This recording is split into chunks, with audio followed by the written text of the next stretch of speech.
and the Sales and Marketing Director of Lola International, Christopher Tate. And both of you, I know, have had your ears to the ground. Welcome to the studio again, gentlemen. And Chris, if I can come to you first of all.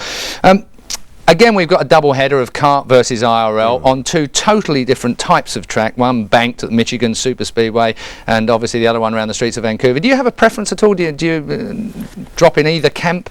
Well, when we say two totally different circuits, we couldn't mean more totally different. The Vancouver one is tough, between concrete walls, just like the one we were just looking at in Toronto, 1.7 miles long.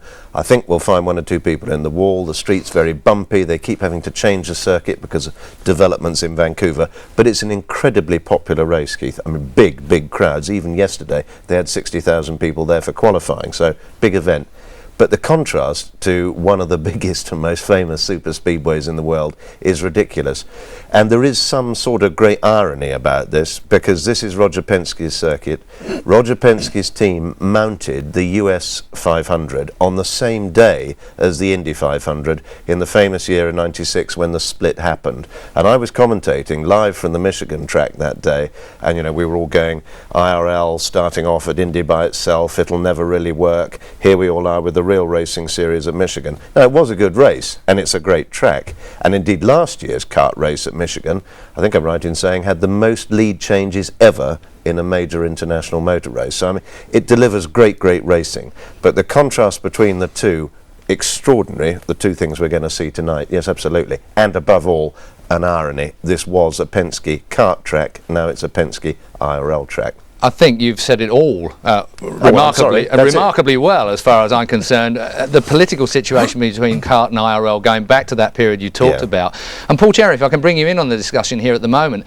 I mean, kart must be bitterly disappointed. You must be disappointed with the way racing has gone this year for kart. I mean, a very small grid. Competition hasn't exactly been close this year, has it really? No, I think the whole problem is one of the economy. Teams have just literally fallen by the wayside because of the lack of sponsorship, the downturn in American interest in spending big dollars is really the big problem there. And as we've seen in the races, and I've gone on about it in races before, there's only 18 cars. The cars string out pretty quickly. There's not the incidents that we're used to. No yellow flags. So like D'Amatis wins, he's got away all the time. And it's changed the whole concept of the racing. We're used to seeing 26 cars, having a good scrap, a lot of yellows, brings everybody back together, and you've got to start again. And this is different. Big improvements though for next year. There's more cars going to come in next year because, as we've discussed, the price structuring. I might even know something about a team myself. But we'll talk to you about that in just a little while then, if we may, but we won't preempt that just at this particular time. The big news on the kart front this week is the purchase of controlling interest in Team Green by Michael Andretti. To update us on that story and the other news from Canada, let's cross now to join our commentators Jeremy Shaw and Lee Diffie. Guys, a fabulous weekend in Vancouver, and the Canadian Champ Car fans turning out, well, really in force. 94,000 for Friday and Saturday, and then add to that the race day crowd, and it should be a fabulous three-day figure. Jeremy Shaw, welcome to you again. Let's address the news of the weekend first up, and the biggest story of this week, certainly Michael Andretti and the acquisition of Team Cool Green. That's true. Michael Andretti, along with Barry's brother Kim and Kevin Savary, who's been the financial wizard of that team since it was set up, 7 or 8 years ago, they are going to take over the team. It's going to be called Andretti Green Racing. But that won't take effect until the end of the season, December 1st in actual fact. So until then it's situation normal. What happens after that, well, it's open to a lot of conjecture. You know, it's talk that maybe Michael will go run the IRL, but there's no doubt I think that he wants to run a car at least in this series as well, and we'll just have to wait until the fullness of time and find out exactly what they're going to do. But certainly the focus still now is to win races in this championship. It's that time of the year. It really is getting into the silly season for sponsorship contracts and driver contracts. Paul Tracy told you that he's a free agent, and also Mario Andretti coming out with some pretty good news. Yeah, Mario said on Friday that he definitely is working very hard to try and run a car in this series next year, along with his old buddies at Newman Haas Racing. Michael Andretti is probably not going to be part of that, but Mario is a huge supporter of the Kart FedEx Championship Series, and he's desperately keen to try and get involved as a team owner in his own right. Paul Tracy, I don't know, he might not remain with the new Andretti Green organisation next year. He is, as you say, a free agent, but he desperately also wants to stay in this Kart FedEx Championship Series. He loves driving these cars. He loves the turbos, he loves the fans, the whole international element of the series. This is where he wants to be. Speaking of international element, Oriol Servia is back. He joins the Vistion Patrick Racing team. Great to see Oriol in a seat again. Yeah, certainly. He's deserving of a ride in this championship. The bad news, of course, is that Townsend Bell has had to make way for him. Townsend made a lot of mistakes this season. He's been fast, but too many errors for Patrick's liking. But you know, when you're a rookie driver in this series, it's so competitive, and particularly as a one-car team, it's a tall order. Oriol is now in for the next 5 races, but who knows whether there'll be another change before the end of the season. Cristiano D'Amato secured yet another pole position, and interesting to see his change in qualifying strategy. Instead of coming out in the last 20 minutes of the 1-hour session, he reversed it and came out in the first 20 and got some good clean laps and just pipped Paul Tracy for pole position. But Paul will be mightily aggressive starting outside the front row. Hope you enjoy it. I'm sure we will. Thank you very much, Lee. Well, we've got a whole raft of things to discuss this week, all spanking brand new ones, if I can come to it. You've been involved with kart teams before, Paul. If I can come to you first of all with this, Michael Andretti buying a controlling interest in Team Green. I mean, what exactly does that all mean? That means that Barry's really sort of got fed up with the whole situation, and Michael was looking to get himself into a team ownership situation. He's got his son who he's grooming through karting at the moment, who he wants obviously to put into big time motor racing, but he also wants to turn the business side more active from where he is. He has a lot of personal relationships, he wants to steer into them. However, it's an interesting situation because at this moment in time they don't have an engine contract and they don't have any ongoing sponsorship. So would he have got it cheap? I doubt very much he got it cheap. I think he probably knows exactly what's going on, and maybe in the next sort of couple of 3 weeks, probably after Kart's list is produced next week, then they will come back with who's going to be the engine and who's going to be the sponsor. Chris, I certainly wish my dad had bought me a team if I'd showed any promise in my chosen sport as it was, but he didn't. No, it's a tough world, isn't it? It is very, isn't it? Now, what are the implications? I mean, Kart at the moment is looking quite rosy with all these changes that are going on. Everyone seems to be at last scrabbling for position to get back into Kart and to boost Kart along. I mean, can you see this momentum really picking up over the next month or 3? Yeah, I mean, we talked about numbers. I mean, let's not forget that there have been moments when Formula One have had 16 cars on the grid, and there have also been moments when you had to pre-qualify for qualification in Formula One. So, I mean, it's going to be swings and roundabouts. Kart has now got some stability into it. Chris Pook and the others are doing a good job trying to pull it all together. Whether we have English teams owning cars in Champ Car next year or not, we're going to wait and see. But it certainly looks as though we'll be at 22. And the thing that is fun and interesting is to hear Mario say, and I've heard him say this live, face to face, so to speak, recently in the States, wants very much to be owning a team himself, or at least a part owner of a team, maybe under the shadow of Newman Haas, maybe in his own right. But Mario is devoted, really devoted to kart, and he's not going to head off in the other direction. The split is real, the split is permanent, everyone's going to have to get on with it and adjust themselves to do it in a different way. And this year kart's had a down year, the IRL's had a up year, but I think next year will tell. I was going to say, with the economy, but in America and everywhere, in fact, the economy, global economy, looking very, very difficult at the moment, with share prices diving for cover. How difficult is that going to be to sustain 2 major leagues like this, like Kart and IRL, Paul? I think the winner in the whole situation will be Kart, because as we've discussed before, the budgets have come down considerably and you get more bang for your buck, certainly on an international scale, which the IRL doesn't give. The IRL next year has brand new chassis for every team. You cannot grandfather your car, which means you can't use the 2002 car. They have Toyota and Honda coming in. Now, those two guys, unlike in the high street where they sell you a car cheaper, in the racing market they sell you an engine that's more expensive. And I think Chevy will battle hard against that, and the teams will suddenly find themselves paying what Kart has traditionally paid, and that is high lease fees for engines. The racing will be good because the technology will be right there. So you're saying basically that IRL could be making the same mistakes that Kart made just a little while ago? Yes, there's a little bit of irony, because when the IRL first started, their original rules, while they decided what they were really going to do, was year-old cars with standard Ford Cosworth engines. Okay, well, Michael Andretti, as you've just heard, is a man that's bought his way into Team Green, and we can hear from him now. He's with Lee Diffie. Michael, a significant milestone this weekend with your 300th start. Does that cause you to reflect on your career any more than usual? I guess when people bring it up, you know, it's interesting to see that it's a lot of races, and lots happen between those races. You know, when you look at the changes of everything, it's just it's pretty amazing. When you talk about changes, highlight some of those. What do you think are some of the most significant changes?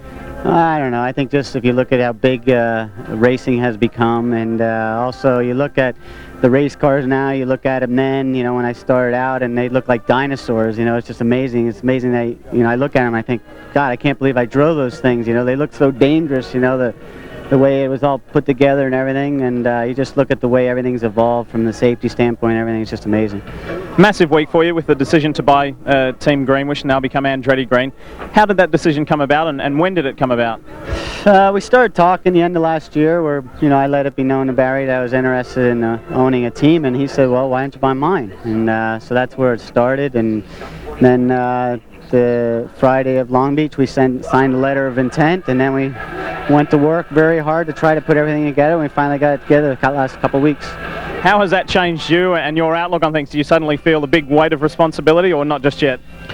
Oh yeah, you do. You know, right now we're in very critical time for the team, you know, trying to get sponsors together and everything for next year, because, you know, now I have a responsibility, you know, only to my own career, myself, but also to 80 other families. So yeah, you feel it, but you know, I'm up for it. I think we have a really good opportunity to do some great things here, and I just can't wait to get going. Slightly daunting? No, I'm excited. No, I'm really not daunted. I just have so many things in my mind that I want to do that I think could really be so good.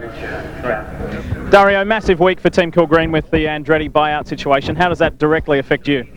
It doesn't really. I've known about it for a long time, that it was going to happen. I think it's a good thing for the team. And you know, right now, as I say, next year's plans are really up in the air. Nobody's quite sure what we're doing. I don't think anybody in the pit lane is sure exactly what they're doing. You know, we're going to wait and see what you know, what the guys at the team come back with, what, you know, what their sponsors want to do, what sponsorship they've got. Then we'll see where we go from there. Has it changed anything immediately in the team? Well, Michael says I've got to let him through in the races now, but no, nothing's changed right about now. You know, everything's going to remain the same, I think, until the end of the season, and then we'll all the new stuff is going to happen. You mentioned there about everything's up in the air and speculation. I've heard a couple of rumours that you might even be contemplating a NASCAR test. Any truth to that rumour? I'll drive anything. I'd like to try a NASCAR at some point. A good buddy of mine, Kevin McGarrett, drove one of the ASCAR cars, in fact, today, down at Rockingham. I'd like to have a blast in one at some point, see what it's all about. You know, and then first thing I've got to do, whatever I'm doing, I've got to enjoy it, be able to win. Got to have fun though, you know, and so right now we're looking at everything. You seem a bit more level than Paul. Paul is very outspoken about how passionate he is about kart. Where do you sit? I'm incredibly passionate about it. I think it's a great series. It's what I enjoy doing. It's what Paul enjoys doing. It's a great time, so much fun. And it's important, I think. If the problem is, though, you want to make sure that you're racing against everybody. You know, all the good teams are going to be here, the good competition is going to be here, and that's what's happening. But I think Chris Pook's doing a good job to convince everybody to stay, and you know, I hope it all works out, because it's a bloody good series, and you know, we all want to keep doing it. We all want to keep the challenges. With Andretti Green, is it going to be a little bit weird not having Barry around? Oh, he'll be around. Yeah, he's going to advise and stuff. I'm sure he'll be around, and he'll be letting his thoughts known. You know, I've been with Barry since '98. With two of the guys, Kevin Savary and obviously Kim, you know, I've been involved with them since the start, and so for me, it's, you know, it's still the same. It's still the same team. It's just got the added bonus of having Michael there and his drive and direction and stuff, as well as you know, and Barry's still going to be there. I think it can only strengthen the team. Big changes. Michael Andretti then, the boss of Dario Franchitti, if he remains with the team, of course. The kart highlights are coming up here at 11 p.m. tonight, so if you want to watch the kart highlights, don't forget Sky Sports is the only place. We'll take a break right now. We'll be back with some IRL news in just a moment.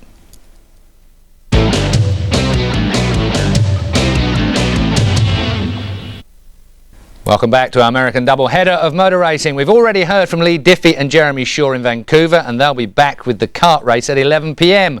But now we're just minutes away from the start of the Michigan 400, a new and very prestigious race on the IRL calendar. The race will be run over 400 miles rather than the 200 or 250 mile events we're used to in the league.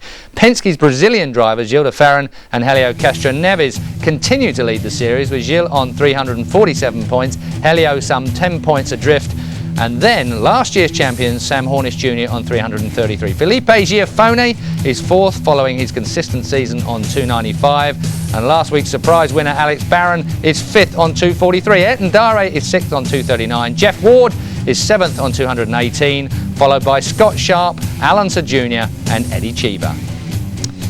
Now, Unser will, of course, not be adding to his points as he continues in rehab due to his alcohol abuse problems and may not be back for another couple of races. Now, if I can bring that to you guys here in the studio, Paul first, as a team manager, I mean, it's bad enough with drivers. They are a funny old bunch to deal with generally anyway, because competitors are. But when you've got one that's got a drink problem as well, I should think we're in a bit of a major area of disappointment, for want of a much better word. Certainly, if he was driving for me, I'd be a little bit taken aback by the news reports. I think he's a little bit of a throwback to the sort of 60s and 70s Formula One driver, perhaps taking it a little too hard. Do you think it's as mild as that? I mean, because those were good fun days, and a lot of criticisms are levelled at the likes of Formula One in their professionalism, that it's so hard-nosed business nowadays that no one can have any fun. We heard Dario Franchitti talking just a moment ago. He wants to race as long as it's fun. This drink problem, though, surely goes a bit beyond that, doesn't it, really? Oh, without a doubt. I mean, Al's started on a tin of Miller after the race, and he's progressed right the way through to a case and a half and a couple of lines of Coke.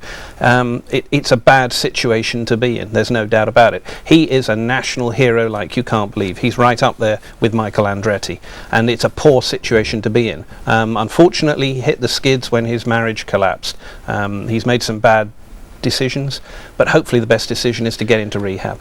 Chris, I mean, it's a human situation then, yes, we're talking here, aren't we? So it's a situation where it can happen to any of us. We can, you know, we can't look down on a man that's in this situation. Will he recover though? And in your view, you know, has everybody got quite that sympathetic view that we have here in this studio? Well, I mean, as a serious point for a moment, he's a lovely man, and he has got a big problem, and for those of us who've known or been through some of these things with other people you might know, you know that it's not a question of being away for a couple of races. Al has probably now said goodbye to his career, and that's probably the best thing. And once he comes back and gets organised, maybe next year, these things take a long time, he can be an ambassador for the IRL, he'll have some role with one of the sponsors or so on. But I think really the pressure of trying to get himself fit again and back on the track is not the sort of pressure that people in that situation need. So I just wish him well. As we all do here in the Sky Sports studio. Well, surprisingly, not in the top 10 is Thomas Scheckter, but while he's led a lot of races this year, his car seems to have had a magnetic attraction to the wall, and there were discussions about him being replaced for this race within Red Bull Team Cheever. Instead, Cheever is running a third car here for the former Formula Atlantic champion Buddy Rice. Amazingly, Scheckter and Rice have qualified on the front row with their team boss Eddie Cheever third fastest. Let's hope they don't tangle with each other when they start, but I'm not sure I'd actually bet against that particular situation. I mean, we are really talking here, what a volatile... Eddie Cheever is a diplomat. I remember when Thomas Scheckter stuffed him in the wall right early on in the year. I mean, I'd have been waving a P45 over the concrete. Not you know, congratulations for doing as well as you did, but... Yes, what did happen to all your young teammates from bike racing, actually, Keith? I forgot. Well, they're moving on. They're propping up various bridges, of course. That's right. Well, more about that. Quick comment. But Eddie did test young Rice back in last November. You remember he tested quite a lot of people, and much to everybody's surprise, gave someone who'd never been near an American racetrack before the permanent drive. Thomas is undoubtedly a talent, and I think everyone's just got to be patient with him. You may have seen Eddie Jordan today being patient with young Sato. It's the same situation. Clearly a star of the future.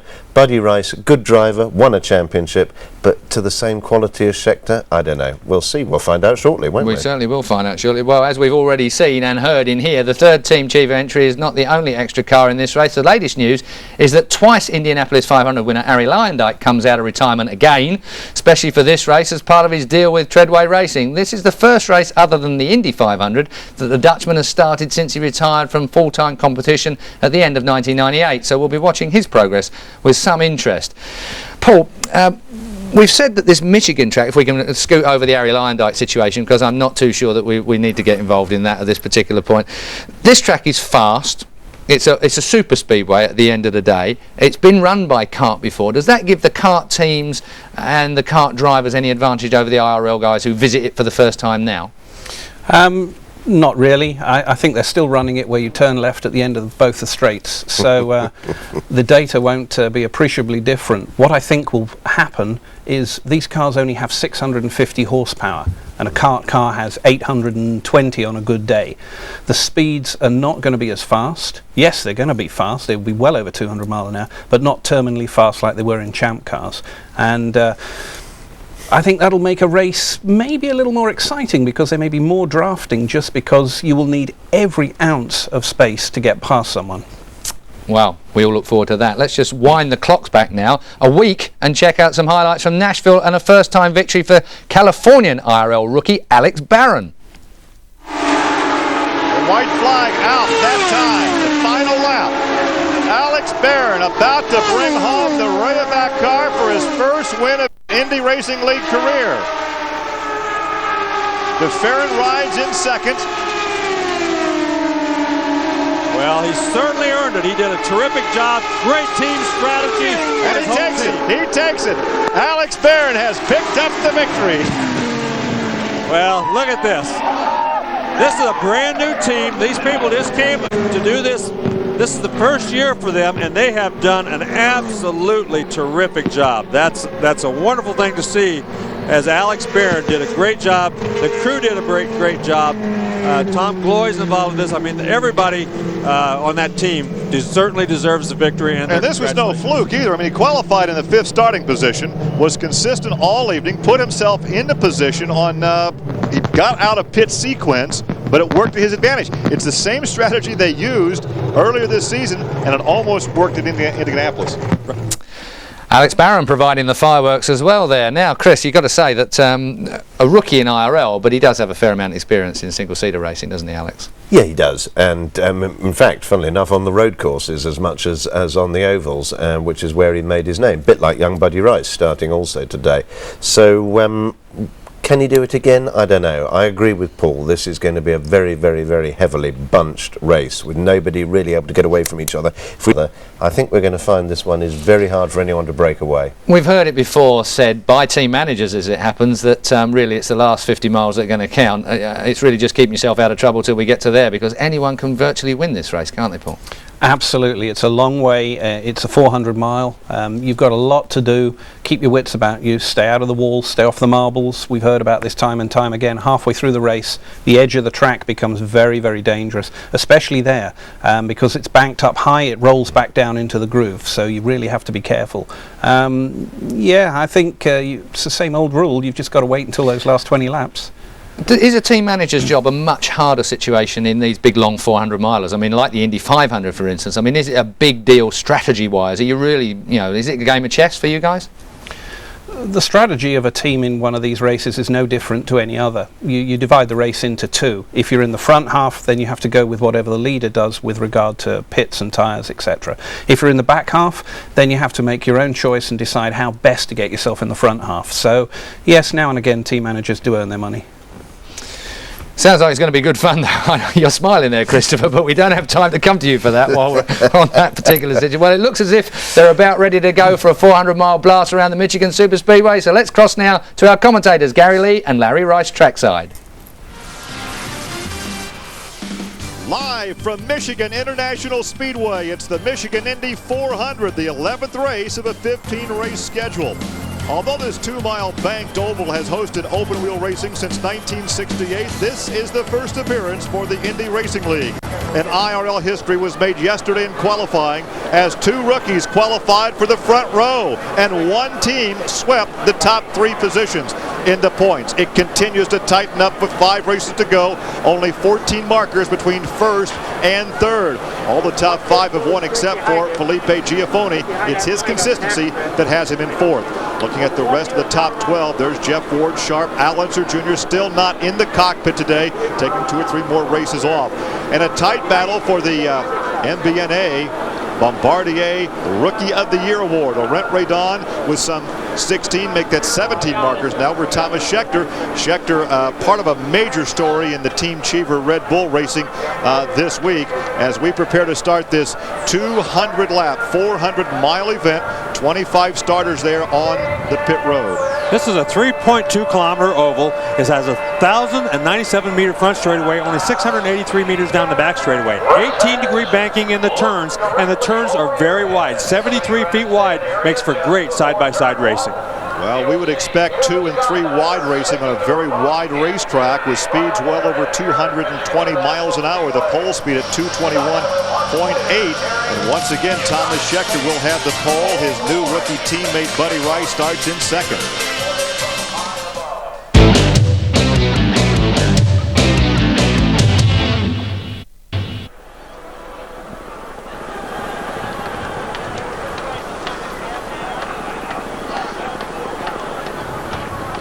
Scott Harrington driving for the Brayton team. Brayton out of the Coldwater, Michigan area, not far from where we are here in the Irish Hills.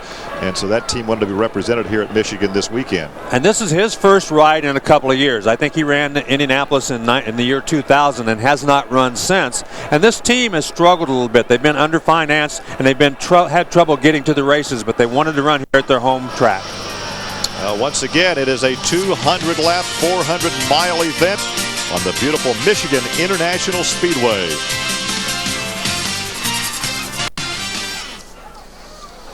Well, this is a race that we're going to see, as we said, Larry, a lot of side-by-side racing. And this is a racetrack where drafting is important. And that's a term that we've really not used that much in the past with IndyCar racing. But at this racetrack, they do draft and actually slingshot by. Well, you have to draft here. You have to get in the draft in order to stay up with the lead cars. And it is a very important thing. On all these mile-and-a-half and larger racetracks, the aero package and the fact that you draft is always important. This being a 2-mile track, it's even more important. So these guys, they have to catch the draft. They have to stay up with the leaders. If their cars aren't working quite as well as the leaders, they can still keep up with them if they're very good in traffic and using that draft.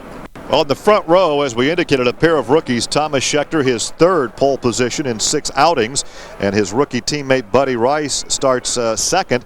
But the team owner and boss, Eddie Cheever, starts 3rd. Never before in the IRL history has a team swept the top 3 starting positions.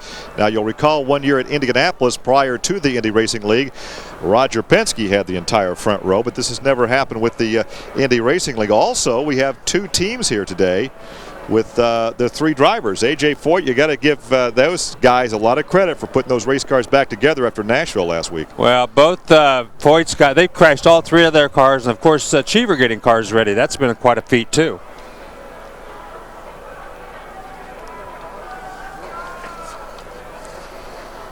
Well, right now the skies are starting to clear as we welcome you back to Michigan International Speedway. And this was a stronghold for many years for the Indy cars. And, of course, with the CART and the IRL split, if you want to call it that, a few years ago, CART came up here and ran. But this is the first time for the Indy Racing League. And there'll be a lot of motorsports eyes watching what type of competition we have here this afternoon. And those umbrellas you see are a good thing because that's keeping the sun off of the drivers and not the rain. So that is a good thing right now. Saw some wind, though, buffeting that umbrella. Wind can be a problem at this racetrack. Well, and it has been overcast all morning. There is a front moving through, so it is going to be windy, and it will make a big difference, especially down that long front straightaway, if they get a tailwind that's going to really push them down there. There is Eddie Cheever in the number 51 car starting inside row 2. Infinity-powered car starting 1, 2, and 3. We're getting very close to the command to fire the engines.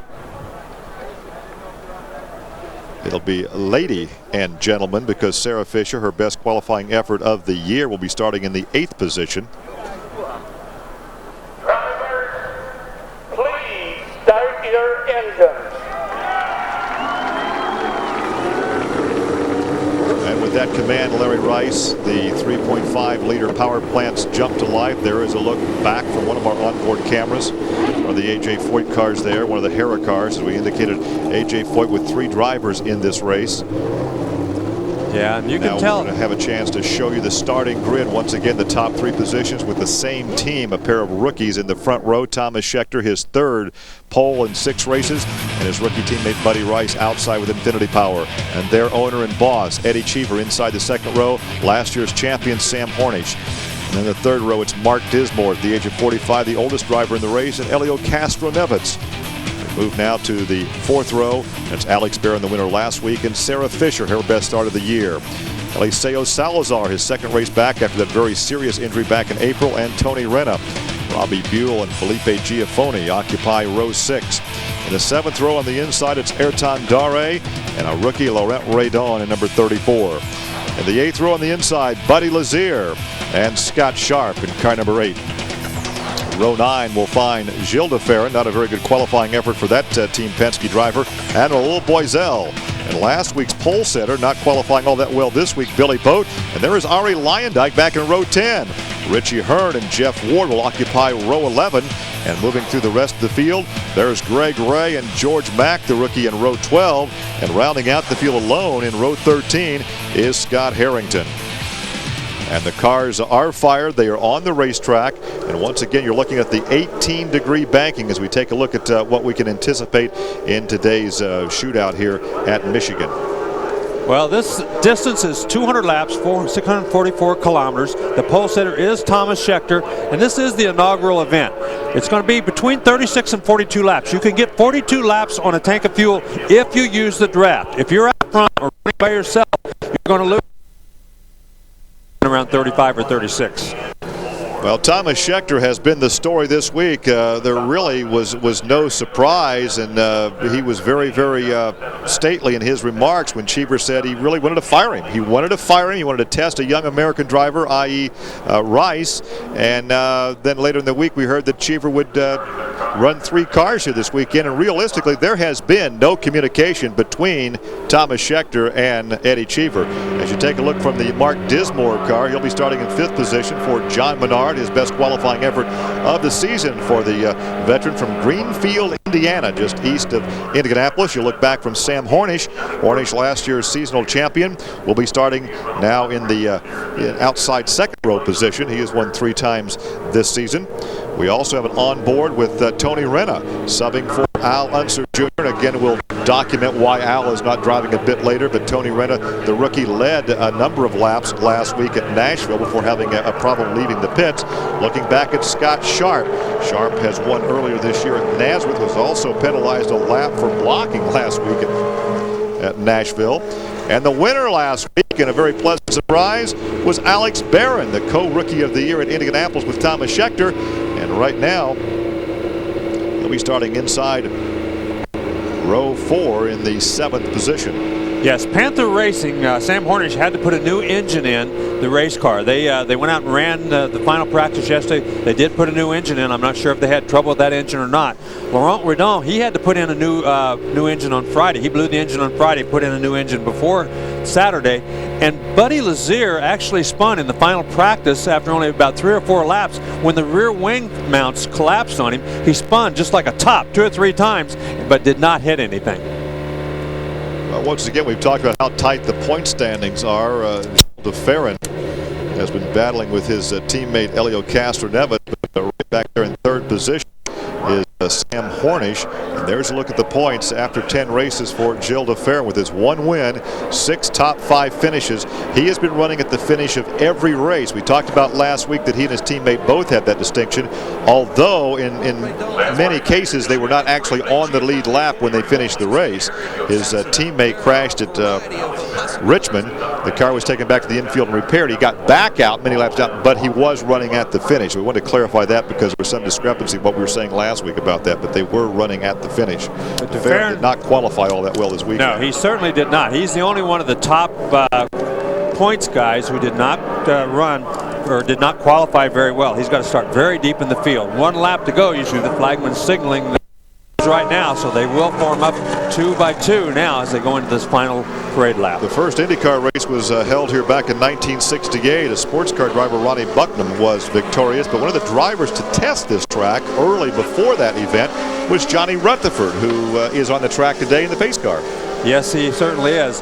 One thing about the Rod Serpinski team, they always prepare themselves for these long races. He has won here at Michigan 9 times with different drivers, and they said that they treated this race just like a 500-mile race. They put new gearboxes in, they put in new suspension pieces, they didn't want to leave anything to chance, they didn't put any old parts on the cars, and that's what you do when you go into a 400- and 500-mile race if you want to win. You don't want to leave anything to chance. Well, the winners here in the past included Mario Andretti and Mark Donohue, Emerson Fittipaldi, A.J. Foyt has won here, Gordy Johncock, who comes from Hastings, Michigan, Rick Mears has won here, Tom Sneven, Johnny Rutherford, Bobby Unser, Al Unser Sr., Al Unser Jr. So some pretty darn good company if you could pull off a victory here in the Irish hills of southern Michigan.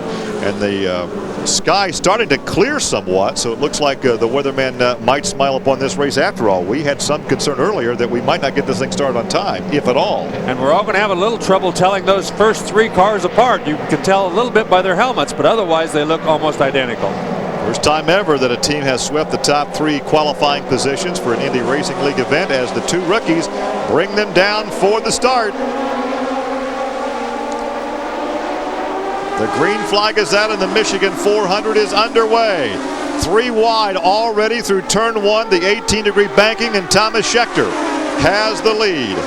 And Sam Hornish did not get a very good start. He's fallen way back. Now then he kind of picks things up. I'm not sure whether he did not have it in the right gear or what happened, but he fell back a couple of spots as Castro Neves is one of the cars that went around him. Well, Schechter will have the lead on lap number 1, and this will be the 322nd lap that he has led this season. He is 3rd on that lead category.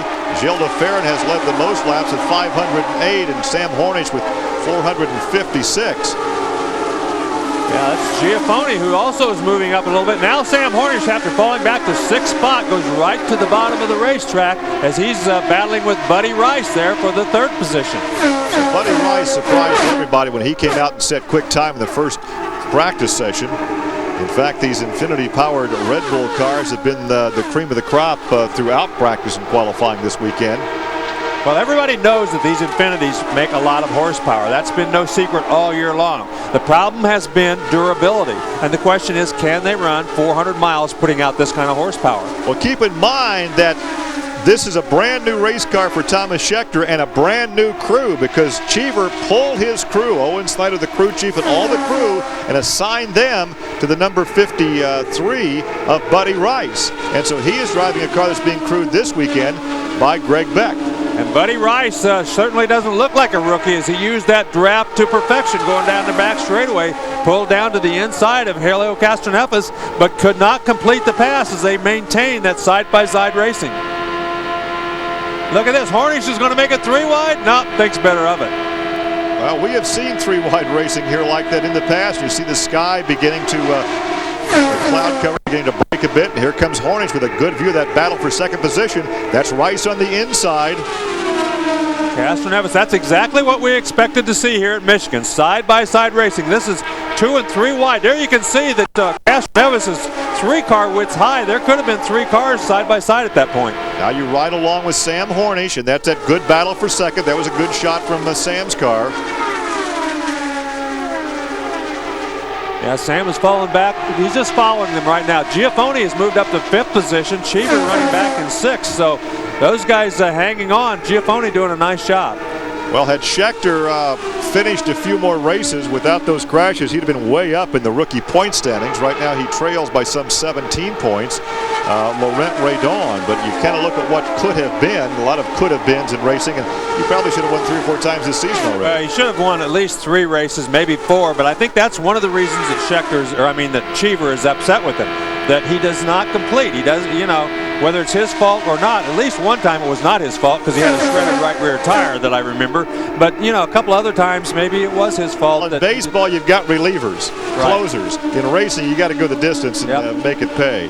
You're the starter and you're the closer both. There's no in-between in this kind of racing. And they have had the equipment to win this season, but I still think this kid is going to be a good one. He's a blue chipper. Maybe he's been off to a ragged start this season, but had a conversation with Al Unser Sr. just this week, and he said, I think Cheever better hang on to him. Well, he's definitely going to be picked up by somebody if he gets let go by Cheever, but you can see that Giafoni now has moved right up in that lead pack. So there's 5 cars in that lead pack now as Giafone has caught them. Well, Giafone has been very consistent all season long, and that's why he is well in the point standings. Yeah, George Mack is in the pits. He's now 3 laps behind. I'm not sure what his problem is, but he's already pulled off the race course. So Giafone has yet to win this season, but has 6 top 5 finishes and 9 top 10 finishes. And you can see by where these guys are running that the bottom groove is not really the fastest way around Michigan International. It's about 1 car width off of the bottom is usually the fastest way around. It keeps the cars a lot freer. Now it all depends on how your car is handling. Sometimes you move down on the racetrack, you can help it handle better. And there goes Giafone as he gets around Buddy Rice. He goes to 4th position and sets sail for that yellow car of Sam Hornish. He has that Hollywood Mo Nunn car in the 4th position. And these first 3 cars have been pretty much running nose to tail here for the first few laps. And now then the other 2 have fallen back a little bit. Maybe they get back in line. They can catch up with these front runners, though. The running laps at over 219 miles an hour after the qualifying speed of 221 yesterday. Well, that's the way it always is. You have to trim these cars out to get maximum speed for qualifying. The race setup is a lot different because you have to handle in the traffic. You have to put more downforce on these cars. They're running a downforce package that has about 3,600 pounds of downforce pressure, whereas on a real short track, they would run one that would have another 1,000 pounds. Look at number 11, Eliseo Salazar. Of course, we documented last week on the broadcast how seriously injured he was in April in a testing crash at the Indianapolis Motor Speedway when his team owner A.J. Foyt said it was the loudest crash he had ever heard. He actually had an arterial tear in his chest, and thankfully the doctors at Methodist Hospital in Indianapolis caught that and really saved his life. But no one expected him back in a race car this season. Well, he's fallen way behind. He must have some sort of a problem as he's now running in 24th position, the last car on the racetrack, so he's obviously got some sort of a problem. Sarah Fisher also having a problem of some sort. She's fallen from her 8th starting position clear back to 21st. This battle for 4th position. Here comes Buddy Rice back to work on the inside of Giafone. Eddie Cheever still running back in 6th position. That's where he was after lap number 1. He's just kind of maintaining, but has fallen back a couple of seconds behind the leaders. Well, Thomas Schechter continues to lead with Castro-Nevitz right behind him. Hornish is 3rd, Rice is 4th, and Giafone rounds out the top 5.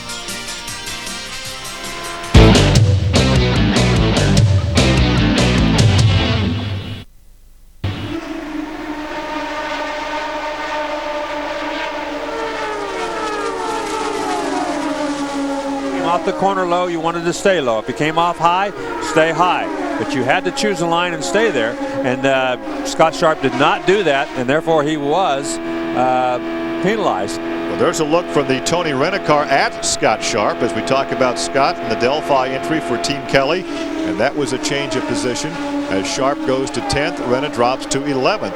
Renna is driving the car that's normally assigned to Al Unser Jr. We documented this last week. There was an altercation in Indianapolis with Al and his longtime girlfriend. Although charges were not pressed, he was arrested for battery and conducted a press conference indicating that he had an abuse problem with alcohol and was going into rehab and would be out of the race car for a month or so. Yeah, he's going to be out for 30 days. He's going to miss at least 3 races, maybe 4. In the meantime, since Renna was already their test driver, it only made sense to put him in that car. And here comes DeFerrin. Look at him pull up the side of Barron. It looked like he got a great run on him off the draft and just blew on by him. He made that look awfully easy.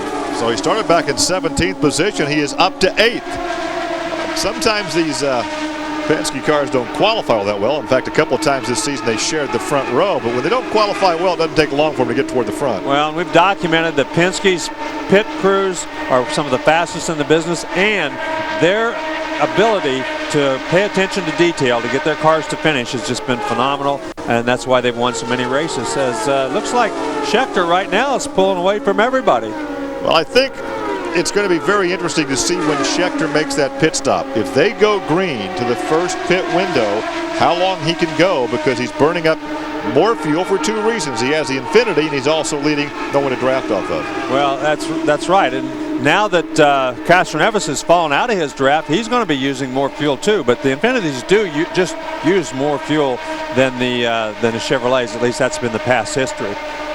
Now Schecter's coming up on Salazar, and Salazar is going to be the first guy lapped, and he had a fairly good qualifying time, but he's not.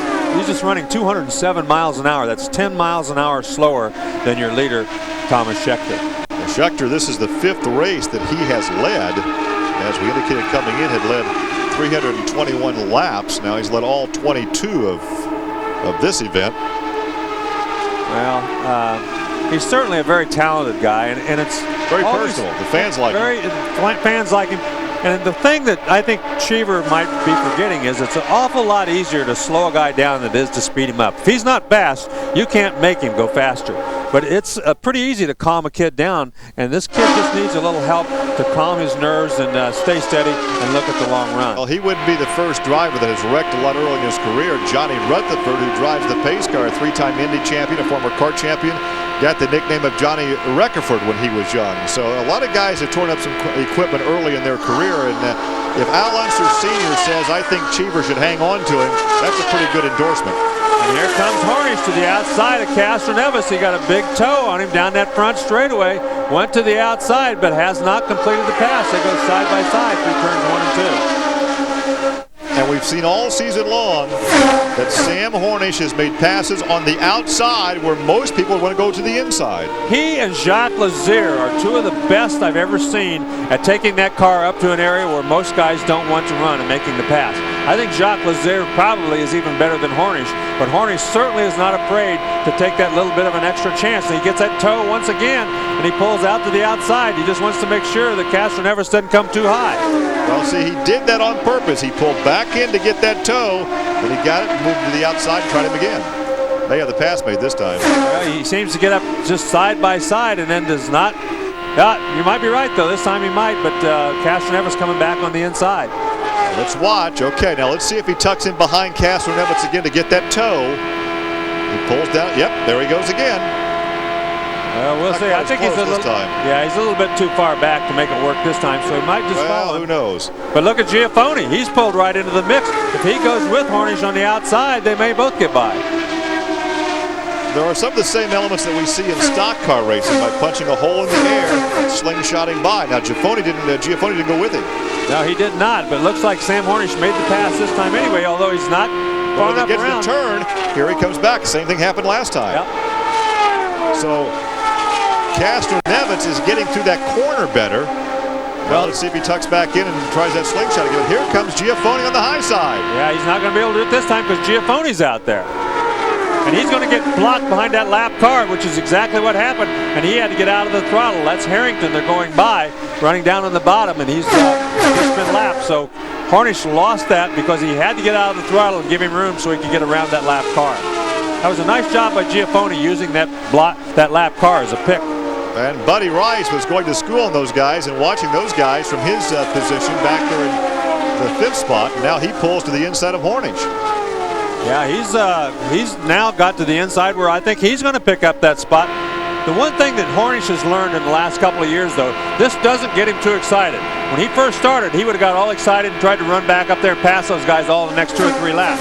Now he's learned a little patience, and that's the thing that Scheckter has to do if he wants to finish races and win races. Well, I think, too, one person that we've talked about in past broadcasts is his spotter, Pancho Carter, and what influence Pancho has had on Sam Hornish. I mean, Pancho, I don't want to say an old race driver, but a very seasoned race driver with a number of championships and wins. And it always helps to have that influence. And you can see him using his left hand there to change the sway bar. It's the car's picked up a little bit of a push condition, or a little bit of a, oh yeah, it's pushing. You see right there, he got up into the gray stuff, had to lift a little bit out of the throttle. You could hear him lift about half throttle right there. And that's not what you want to do around this place. Well, they're working on lap 30, and still they're a long way from that first pit window unless there's a yellow. And talking to guys in the paddock area this weekend, they, after a crash fest last week on a very slick racetrack that was very narrow as far as the group, they don't really anticipate much in the way of yellows here because this track is so wide. But look at Buddy Rice. He's down to the inside, and he's just gone back around Giafone. Moved up into third position now, right behind Castroneves. We're getting a report, though, that Sam Hornish is having some sort of a vibration in that car, and he's trying to adjust the weight to help that vibration. So we'll have to wait and see if that's a tire. Could it be a tire out of balance? So hopefully that's all it is. You kind of wonder what's wrong with Cheever. Cheever back in 9th position with the same package that Buddy Rice is running, and Rice is up there in 3rd. Well, he's now in second. He just blew by Castroneves, and he's running that bottom line, clear down to the left side tires on the yellow line, which is not really the best way to get around this racetrack. Now there is Thomas Schechter, the 21-year-old from Cape Town, South Africa. His dad, Jody, the former world champion. Well, he's certainly... They talk at least once or twice a week. His mom lives in Cape Town, and she is always watching us live down there. Occasionally calls her friends and relatives together, so I'm not sure if they're having a party this evening in Cape Town, which is late on Sunday evening their time. Hey, we want to say hello to Willie Kay and Glennis and Christine Ivan, all the people in New Zealand. They've been in contact with us here the last week or so. They've been watching the shows, and we just want to say hey to them. Down in Auckland, New Zealand. Promoted the racetrack down there for about 10 years, and great race fan. Always comes up here about every year. And so it's actually Monday down there. Exactly. They had to get up early in the morning to watch this show live. Look at the distance Schechter has put on Buddy Rice and Castroneves. He's over pulled 3 out seconds right now. A 3-second lead, so wow. Well, again, you have to wonder what the strategy is with Cheever. Now, Cheever all season long riding in a teammate situation with Schechter. Schechter has always qualified better, has raced better, and in preseason testing was always faster than Eddie. Well, Cheever's fallen back to 11th place. He ran in 6th for quite some time and was fairly close to the leaders, but now that he's fallen some 15 seconds behind, back in 11th place. So not sure whether he's picked up some sort of a problem or whether he's just not handling all that well. He's going to wait till the pit stop and try to move back up.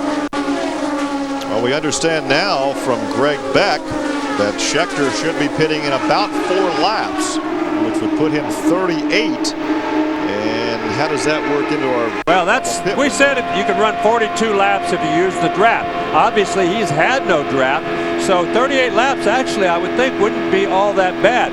The thing we'll have to see, though, is how long the Chevrolets can go. If the Chevrolets can all go 42 laps and pick up 4 laps on him, then that could be the race right there. That's right. Might be a huge difference. So he may have to be content to change the strategy and tuck in behind somebody and use the draft to conserve his fuel.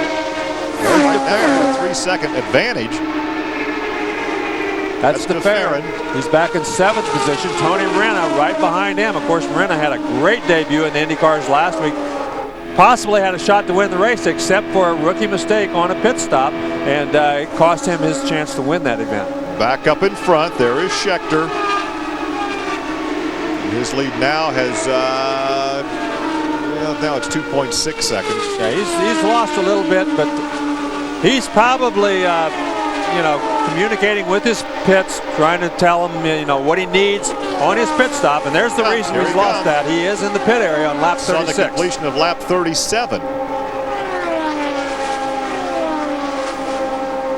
You can see a couple of the Foyt cars have already been in the pit area making pit stops, so he's not alone. Dare's already been in, Dismore's been in, Sarah Fisher's been in, so there's several cars making pit stops about this same time. They just changed the front wing. This is the Greg Beck run operation. Greg has been recognized as one of the premier chassis guys in this league, but has never really had the funding to get the job done. Ari Leyendyke is also in, and now... Yeah, it looks like Hornish is heading in. So the Infinities don't appear that they're getting all that much worse gas mileage than the Chevrolets. So maybe after they do a fuel mileage check this first time, they may find out that they aren't getting quite as good. But everybody making a pit stop here on laps 36, 37, or 38. Well, we're showing Buddy Rice now as your leader. Castroneves rides in second. Well, you can see the Panther Pennzoil Racing team, they're doing their thing. Again, the adjustment there in front, the adjustment on the front wing. Oh, he stalled it. He killed the engine. They didn't have the fuel out. He started to go. They're back there with the starter. Oh boy, is he going to be mad at himself. He's done that several times, though. We've seen him do that and come back and win the race. And there we see Buddy Rice. There's Rice back in. Castroneves now reassumes the lead. Well, then he's a rookie. Let's see if he gets in and out without making a rookie mistake. We've seen that happen before, especially with Tony Renna just not long ago. Here's he got in and out so far without any problem. Remember, right here's where Renna spun when he got on the throttle, leaving the pit area after he crossed that line. There is DeFerrin. Looks like DeFerrin is coming in before Castroneves. Well, Castroneves has gone 40 laps, so he's obviously gone about 3 laps, at least 3 laps longer than the Infinities did. And of course, they can bring the Infinities in, check the fuel mileage. They know now how much longer they can go the next round of fuel stops. It could have been just a precaution, you know, coming in extra early just to make sure. Oh, and Castroneves come in. Giaffoni's right behind him. So Renna will assume the point with his teammate Sharp right behind him. There is Castroneves. And almost a collision there in the pit lane, and there is Giaffoni. Yeah, those two guys obviously running right up front. Look how quick that crew is. They're waiting on the fuel. You can change the tires a lot quicker than you can do the fuel. You can see the mechanic back there with the starter just in case he killed the engine, which he did not. Well, the first round of pit stops under green and right in the window we had anticipated. So Tony Renna right now has the lead. He and Scott Sharp have not stopped yet. They're both on the racetrack. You're riding along with Tony Renna right now, so we're going to see how much longer he can go. Now then you're riding along with Sam Hornish. He is actually a lap back in 7th position, but that is not uncommon. You are going to lose a lap when you make a pit stop here at Michigan.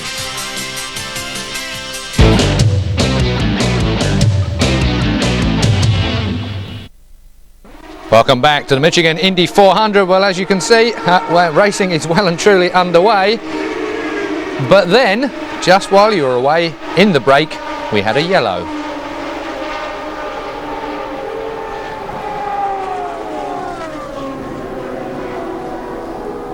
So the yellow flag came out. Still with me here in the studio are Paul Cherry and Christopher Tate. We're waiting to find out exactly why the yellow flag has come out. Of course, with a racetrack covering the kind of distance that we are at the kind of speed that we are, well over 200 miles an hour, of course. If there is any debris or even any suspect debris or any of the cars giving out anything they shouldn't be, discretion is the better part of valour here, Paul, for certain. And team managers, I would imagine, are more than pleased to see a yellow if there is anything suspect out on the track. And it gives them a bit of a chance to regroup as well, doesn't it? Absolutely. As I said at the start of the programme, the back group, they'll be now thinking, well, maybe we'll take a dive in here and take on some more fuel and tyres and go out.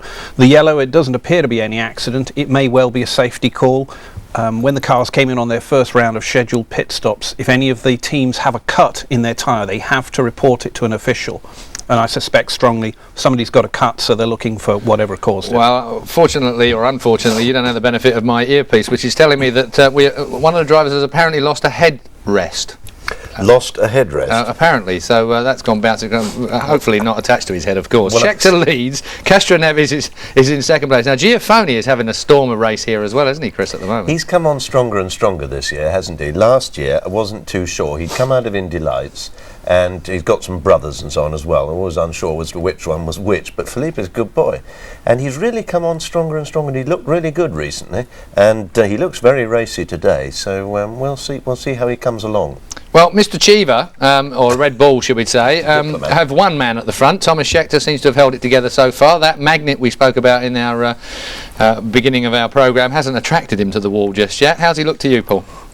He's doing a good job, but then he's been doing a good job on most of the races that we've watched, including the Indy 500. Unfortunately, it goes away from him right at the end, but fingers crossed. I mean, even though he has had the accidents, boy, is he a driving talent. I mean, he's really doing a job. We heard the commentators saying that if he did get dropped, there's no way that he'd be out of work for more than a minute or two. well, that's I right. think the biggest loser in that would be Cheever. I mean, he'd be cutting off his nose to spite his face. Yes, he's made some mistakes, but the coverage and everything, but the speed of the kid, he must be helping the whole team because he's right on the pace. Okay, one other man that I expected to be going just a little bit was fourth qualifier, of course, Sam Hornish, who seems to be struggling very slightly. He's making a lot of changes. We were speculating over the rain situation. We had a little bit of a sprinkling before we came on air. Yeah. Might have affected the track a bit, but that much, do you think? Well, I mean, we could see from on the onboard shot how much he was pushing American for understeer.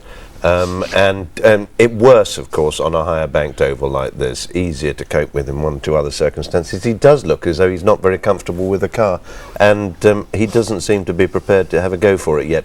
And yet, what one of our American colleagues says is true. This time last year, before he'd won his first championship, Sam would have tried to drive through this by trying too hard, got himself into some trouble and so on. What's so impressive about him this year is he's still young. I mean, he's only 22 now, and there he is up against Gilles de Ferran, for instance, and Eddie Cheever and so on. He's racing some real experience. Now he's learnt his lesson, he's holding back. Says, car's not absolutely right. We haven't been on board with him since that first stop. They had a couple of clicks on the nose in order to adjust the front spoilers, and I think we'll see him coming back to the front. Okay, Paul, anybody else that impresses you out of our top half dozen at the moment? I mean, it's obviously early stages in this race. It's early days, but interestingly enough, Barron, after that win last week, is right up there in 7th place, I think, when we went away from it. You know, a win lifts you, no matter what situation is, and he'll be feeling quite good about it. Also, Michigan's a place he knows well, so let's see who winds up. What about the Penske boy at Castro Neves? He's right there at the moment. I mean, they must know this track like the back of their hand. It belongs to the boss. Yeah, that's right. And throughout qualifying, well, practice and qualifying, it was obvious that they were just going for a race setup. No one needs to tell them about any bump or ripple in this surface. And incidentally, this surface is a bit bumpy and ripply. It had to survive the Michigan winters. It's not like a mild climate type oval surface. It really gets damaged by the frost. They know every bump on the track, the Penske boys, and both Gilles de Ferran and Eddie had apparently poor qualifyings. They weren't trying to qualify. They know that it's going to turn into exactly what it's already turned into, a draft fest. And you can move from the back to the front, whichever way you want to go. They're doing their work now.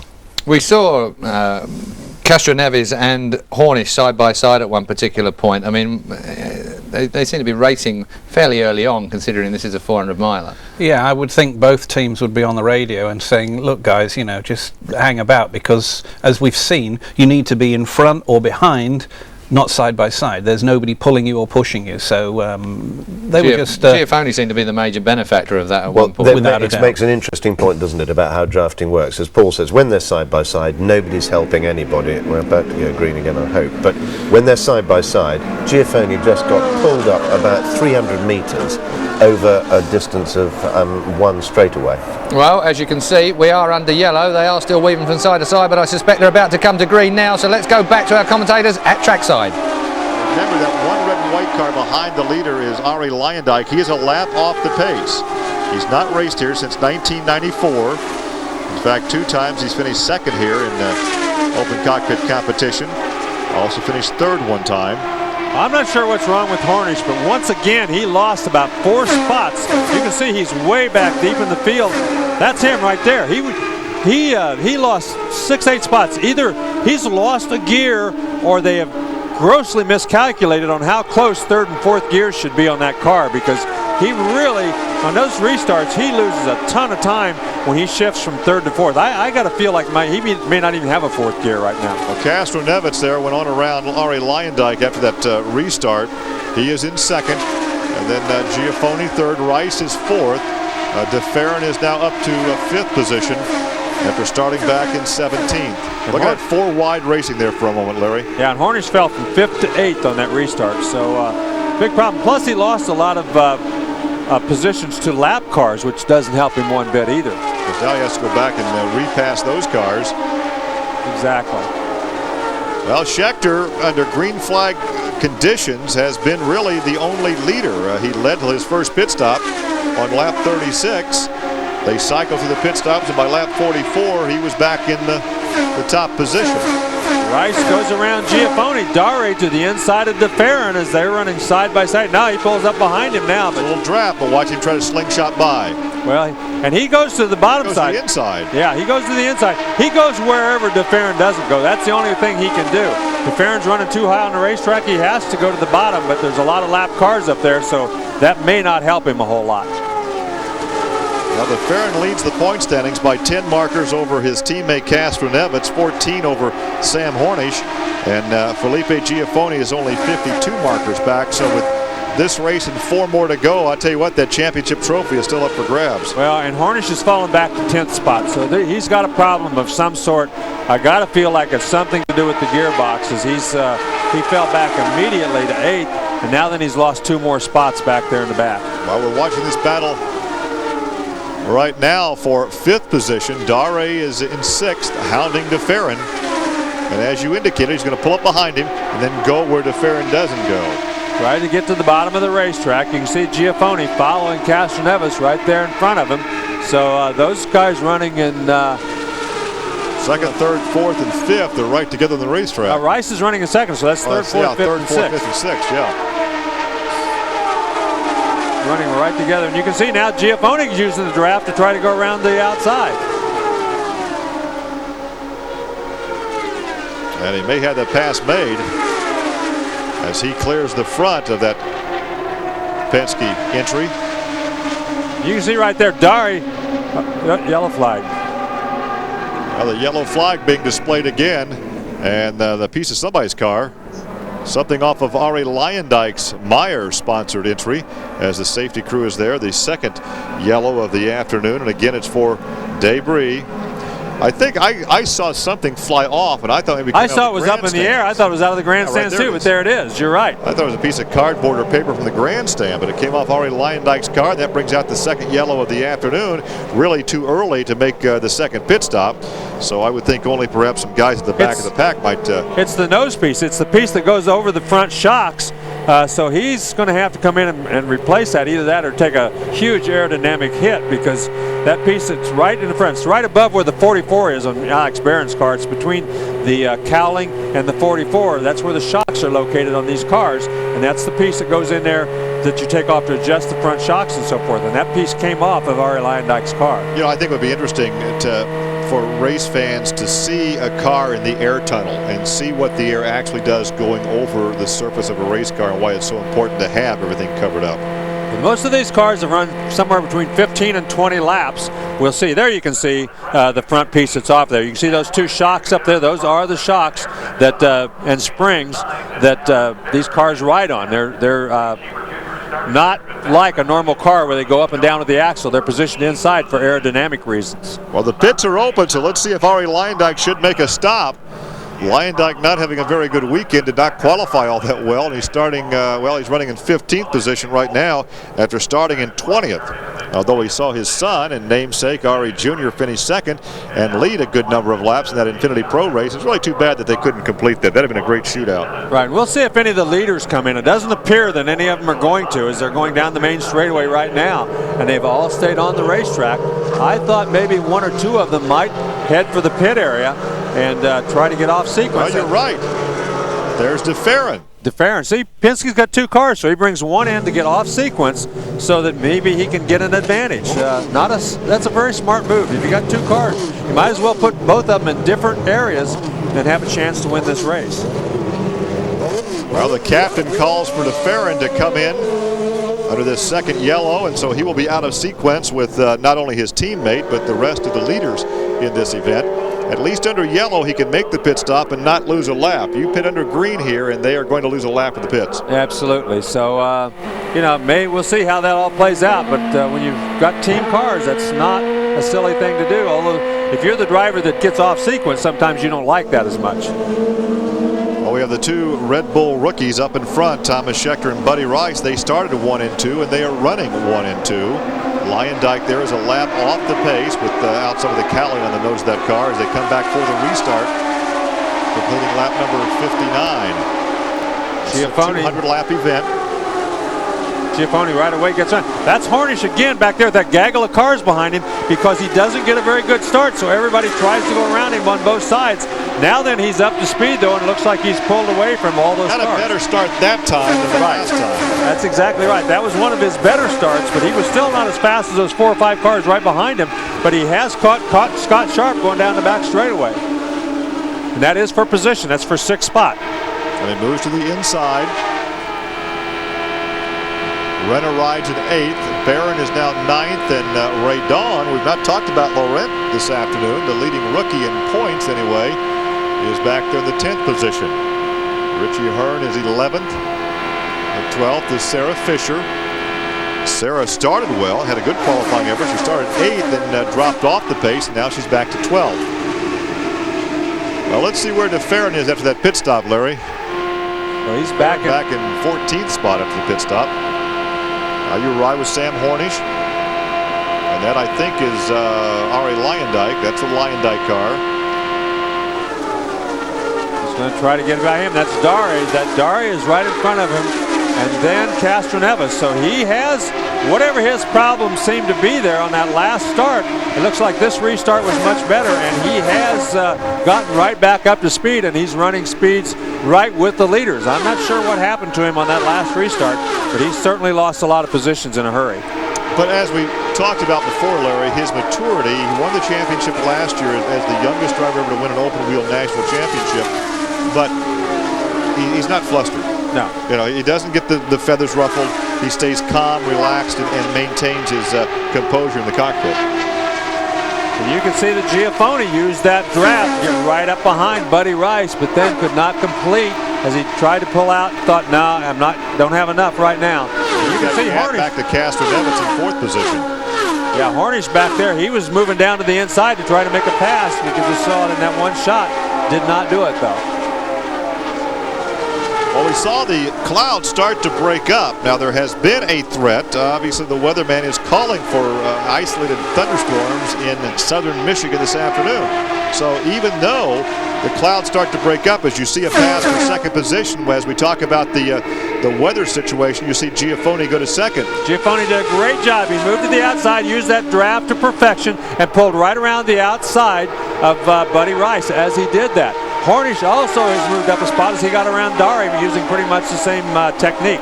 It is hot and humid here. Keep in mind, as that temperature continues to rise, the humidity rises, it starts to develop those thunderstorms again, and they pop up. So, you know, these drivers and teams still could look to be up at front at the halfway point just in case. Well, they certainly could. Right now, that's not on their minds, though. Everybody's racing to get to the finish and to get up front. And Hornish certainly, after that second yellow, when he had all kinds of problems, is on the move, trying to get back up to run with these guys. He's on the outside of Dari. That's Castroneves to the inside, as Dari won't give up. Dari has been one of the biggest surprises in the last 2 or 3 races, as he has come on strong, as A.J. Foyt's team struggled up till about 2 or 3 races ago. Well, he had that race a couple of races back, and remember that real close finish at Texas. He was 3rd in that shootout, the closest finish in the history of the Indy Racing League, with Jeff Ward defeating Al Unser Jr. by an eyelash. Well, Nashville had a great run going. It ended up in the fence, just like many other drivers, did not have enough room. Once they got out in the marbles, going through the corners, the cars just took off and they ended up in the fence. And all 3 of Foyt's cars ended up against the fence, against the wall last week. So the Foyt crew had a heavy dose of work ahead of them this week. I'm sure there were some late hours in that shot.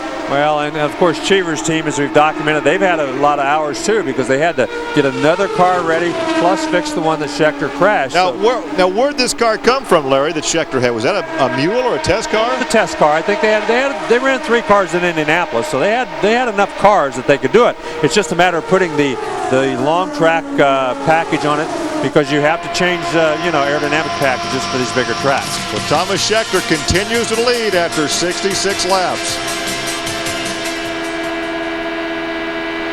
You ride along with Sam Hornish, and Sam has put himself back in 6th position. And again, Sam knows it's not that important to be leading at this juncture in the race. He just wants to be there for the last 15 or 20 laps. Sharp and Renner right behind him. They're both running fairly close to this lead group too. So, it's the first 3 cars have a little bit of a lead on everybody else. So we take a look at Sam Hornish to the outside of Dare. This is what we expected, this draft and pass sort of mentality, but it looks like it's difficult. It's easy to get beside somebody, a little bit harder to complete the pass. Dare right now in 5th, Hornish is 6th. Is that Castroneves in front of them? Yes, that's Castroneves. He's running in 4th position. So there's the first 3 cars. They're about 2.5 seconds ahead of the rest of the field. Those guys running nose to tail. Oh, and looked like Giafone at the last second decided to move out, and the car wiggled a little bit on him. Well, he tries to make the pass of Scheckter, and this would be the first pass on the racetrack for the lead today. The only time the lead changed hands was during that first round of pit stops.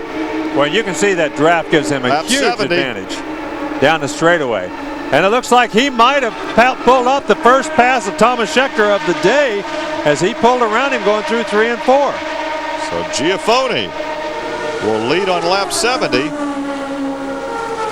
But Scheckter back to the outside going into turn 1 and takes the lead immediately back. But Giafone did lead that lap. Now Rice is going to follow him through, as it looked like the front end got away from Giafone just a little bit when Scheckter made that pass. So Scheckter will come back and lead for the 3rd time today on lap 71. And Buddy Rice stays to the inside, and so Giafone goes from 1st to 3rd in about 1 lap. Well, every one of those drivers, all 3 of them used the draft to perfection, and all 3 of them made a pass, all within 1 lap of each other. And this is all at speeds at 218 miles an hour. That's exactly right. It looks so easy. It looks so nice and smooth. But boy, when you're out there in that car, it's believe me, 218 miles an hour is plenty fast. So they're about to complete lap 72 of a 200-lap scheduled event. The Indy Racing League staging what we have come to anticipate with every race, a lot of competition. Right now your top 3 are running at 218 miles an hour. And now that's the separation right there between 1st and 3rd. The 2 Red Bull rookies up in 1st and 2nd. And the rookie of the year last season runs in 3rd position. So Scheckter continues to lead. And of course, Giafone did actually lead a lap just a couple of laps ago as he got around Scheckter, and Scheckter came back and got back around him almost immediately, but he did actually lead a lap. And 5 different leaders so far. Schecter's led 3 different times. Led the opening 36 laps before his first pit stop. There's Sam Hornish right behind Dare. So Dare, Hornish, Sharp, and Renna all together. And that would be 5th, 6th, 7th, and 8th on the racetrack as you go back to the lead. Yeah, your 3 leaders are running in the 218 mile an hour range. That other group of cars back there, including Hornish and Castroneves, are running in the 217 mile an hour range. And it varies from lap to lap, but those first 3 cars have been running about a mile an hour quicker than everybody else here in the last 10 laps or so. Well, Scheckter improves in the laps led department. He came in leading 321. He led the opening 36 here this afternoon. That's 3rd, 4th, 5th, 6th, 7th, and 8th, all right, nose to tail right there. Those guys have been passing each other, dicing those positions back and forth. So good racing going on, not only for the lead, but back here in these positions as well. Well, you have to wonder now with the fuel calculation. We've had those 2 yellows for debris, first on lap 45, then on lap 55, and in both cases for debris, how much longer they can go before that 2nd round of pit stops. You're right with Tony Renna. Renna back there in 7th position. He just made a pass on Ayrton Dare, so he has moved up 1 more spot, and Renna doing a nice job for a guy who's this is only his 2nd IRL race, so he's doing a terrific job, and he's staying right ahead of Barron and some of the other guys that have been around all year long. Well, we have seen some very impressive drives by rookies this year. Let's not forget about Laurent Raydon, a former Formula 1 test driver. We've documented what Scheckter has done. Of course, Renna very competitive in his debut last week. Buddy Rice starting 2nd today in his IRL debut. So we have some talented young drivers out there. We are going to see some pit stops very shortly, though. They've completed 40 laps. And remember, there were some yellow flag laps, so they can probably go up to around lap 40, well, depending on what kind of fuel mileage you're getting. 46. Yeah, 45, 46. But we'll see now if the Infinities are getting better fuel mileage than we thought they would, because they may have to pit before the Chevrolets. And there goes the Hollywood car to the inside, a position change. That is second spot now that belongs to Giafoni. That drops the Buddy Rice, number 53, to third. Yeah, and he made that look very easy, but he had a huge draft on him. And Rice, once he got to the inside of him, Rice very wisely, I believe, just said, I'm going to let him have this. He lifted out of the throttle and just gave him that position. Didn't try to race him side by side. Well, the pit stops coming up. We saw all the leaders make pit stops under the green the last time. And of course, as we indicated, one slight miscue, and you're going to lose a lap anyway. But if you stall that engine or have a problem on the pit stop, you're going to lose a couple laps. And that's Darty. He's the first to come in. And of course, that's a Chevrolet. That is not an Infinity, but he's one of the first to make a pit stop here in this segment of the race. Well, that may be some strategy working on the part of A.J. Foyt as well to bring him in 2 or 3 laps early. Greg Ray, we've not mentioned his race today. He's 2 laps off the pace, driving an A.J. Foyt entry back in 22nd position. So a driver who went from winning the most pole positions in a championship a couple of years ago. I'll tell you what, he's having a miserable year. He certainly is, and Mark Dismore's not having a very good run either. He's back in 21st spot, and he, of course, had a great qualifying time, but has fallen way back in the standings a lap down. Well, we anticipate those pit stops coming up. Greg Ray had the most pole positions. He's won 13 during his IRL career, and you see the Red Bull team, Team Cheever, getting ready for at least one, if not both, of their lead cars. There is Dismore right there. We just called his name. It looks like Scheckter is coming in on lap 81. Lion Dyke there in the pit area getting his tires changed and back on the racetrack. Of course, he's already a lap down, but this is the important one for Scheckter. He hits his mark extremely well. See how quick those guys are. Before they ever got up on the air jacks, the tire was ready to be put on. He had to wait for it to go up before he could even pull the tire off. The fuel takes the longest. They have to make sure they get the fuel all in there so that they can go a full fuel load. 13.7, a good smooth pit stop for Thomas Scheckter. I think this was probably his concern after qualifying. He had a good race car. His concern was working with a brand new pit crew, guys he'd never worked with before. He's had 2 good pit stops so far. Look at him jerk that steering wheel. That's Hornish. Yeah, he goes to the inside of Castroneves, and it looks like he's going to stay on the racetrack and pick up that spot. But all of these guys are going to have, oh, you can see heavy traffic back there. Schecter's coming out of the pits, and Sharp was moving around. So, man, oh man. I think he's telling him he's going in the pit area. Oh. See, he's pointing out to tell him to go around the outside. I'm heading for the pit. So he wanted to make sure those guys right behind him to his right side knew that. So, and that's a good gesture on his part. You don't want somebody bumping you in the back end as you're heading for the pit area. Well, Giafoni has the lead, but he has a pit stop coming up. Rice is second. Castroneves third. This is their second round of green flag pit stops. Whereas in races in the past, we've seen many pit stops under the yellow. But as these drivers said, they did not anticipate many yellows today. The only 2 we've had have been for debris. Right. Uh-oh, they had some trouble with the right front, but they got it on there in time. Didn't cost him anything. The fuel wasn't in there anyway. I know that the Rocket Man up there on the right front, he wasn't very happy, but it didn't cost him anything because the fuel wasn't in there anyway, and he had that tire tight and back on the ground just as they were pulling the fuel out. There's a look at your leaders, turning laps at over 217.3 miles an hour. And here comes Rice. Looks like Rice has backed off the throttle, and he is headed for the pit lane. So Buddy Rice in his first ride with Team Cheever in the Indy Racing League, qualifying second fast. He's on the brakes. He doesn't want to make a mistake. He doesn't want to speed. You get a stop and go penalty. So you can see him hard on the brakes before he got to that timing line to make sure he was slow enough.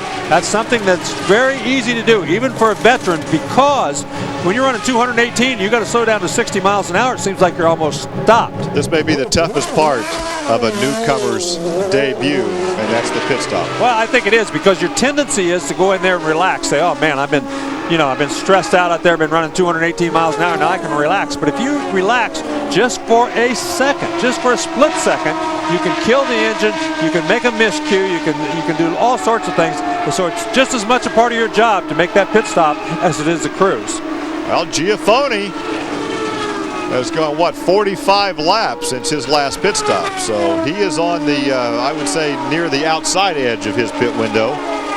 Yeah, he's getting very close to it. Yeah, he's getting very close to it. And, that's the good thing about some of these guys. If they're getting great fuel mileage, they can maybe stretch it just a little bit longer. But think what happens now if the yellow does come out and he's been able to go another 3 or 4 or 5 laps. Well, he's gained a whole lap on Schechter, and some of these other guys have already had to pit. Well, he'll stay out as long as possible. Mo Nunn, the team owner, calling the shots from the pit area. Giafone, Castroneves, Sharp, Tony Renna, Sarah Fisher, DeFerrin, none of these guys have pitted, although DeFerrin won't have to pit for a while because he did make a short pit stop earlier, if you remember, in that last yellow. Here comes Giafone into the pit area. And that gives the lead to Castroneves. This once again, and Castroneves also in the pit area. He was hard on the brakes, smoking the right front tire, trying to get slowed down. It's very critical. You want to get the maximum speed right to that line, but you don't want to be speeding when you hit that line because it's a huge penalty to have to make it stop and go. So you don't. The 6th different leader here this afternoon as they smoke the tires and burn rubber to get out. And you see the consistency there, 12.5 and 12.6. Wow, that's great pit stop for Giafone. Castroneves, we expect him to have a good pit stop. If you remember, Schechter had a 13-second pit stop, so that means that 1 second on the racetrack he lost, but still, I think he'll take a 13-second pit stop every time without any mistakes. Look back at your leader, Scott Sharp, the Delphi entry for Team Kelly. His teammate, Tony Renna, rides in 2nd position, so the Kelly cars are running 1-2 as they prepare for their pit stop. Welcome back to the Michigan Indy 400, and this is what happened while you were away. Jeff Ward, the former championship motocrosser and first-time IRL winner this year, finds himself up against the wall and then down on the infield. So Jeff Ward in the Target Jip Ganassi car down on the infield, but uninjured it would seem, just being assisted out. And so we are under our 3rd yellow of the day, 2 of them already just for debris, but this one is for a proper incident. And I have to say, gentlemen here in the studio, Paul Cherry and Chris Tate, it looks like he's gone in fairly hard there, Christopher.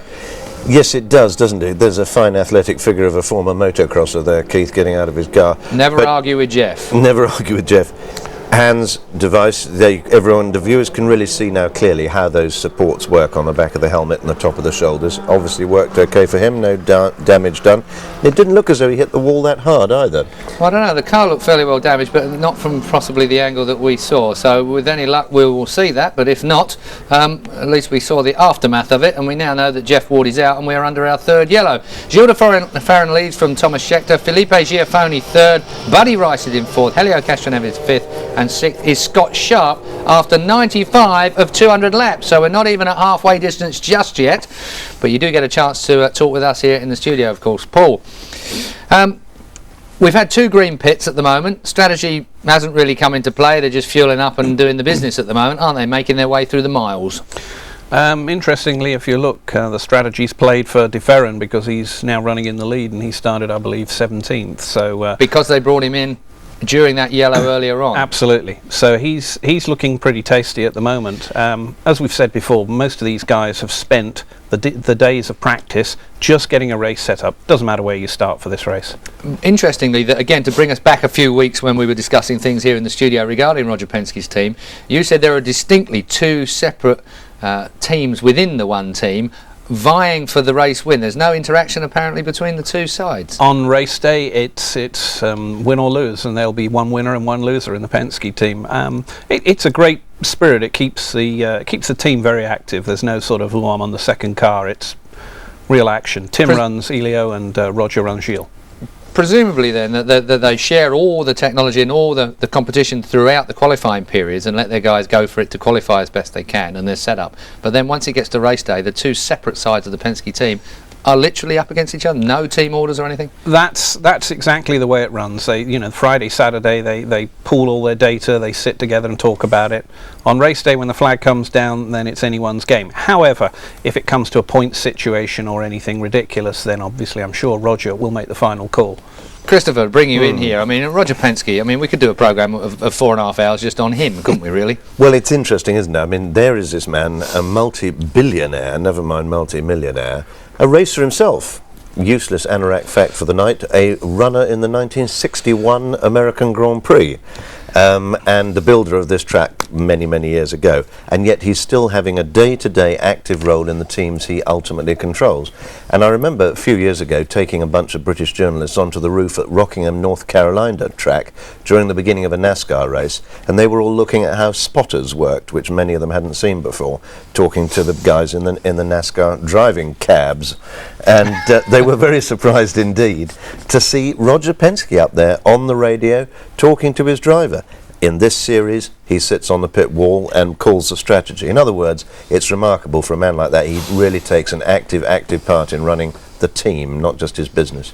But the situation is, in a lot of race teams, and in fact in a lot of businesses, and let's face it, at the end of the day, motor racing is pretty much predominantly a business nowadays.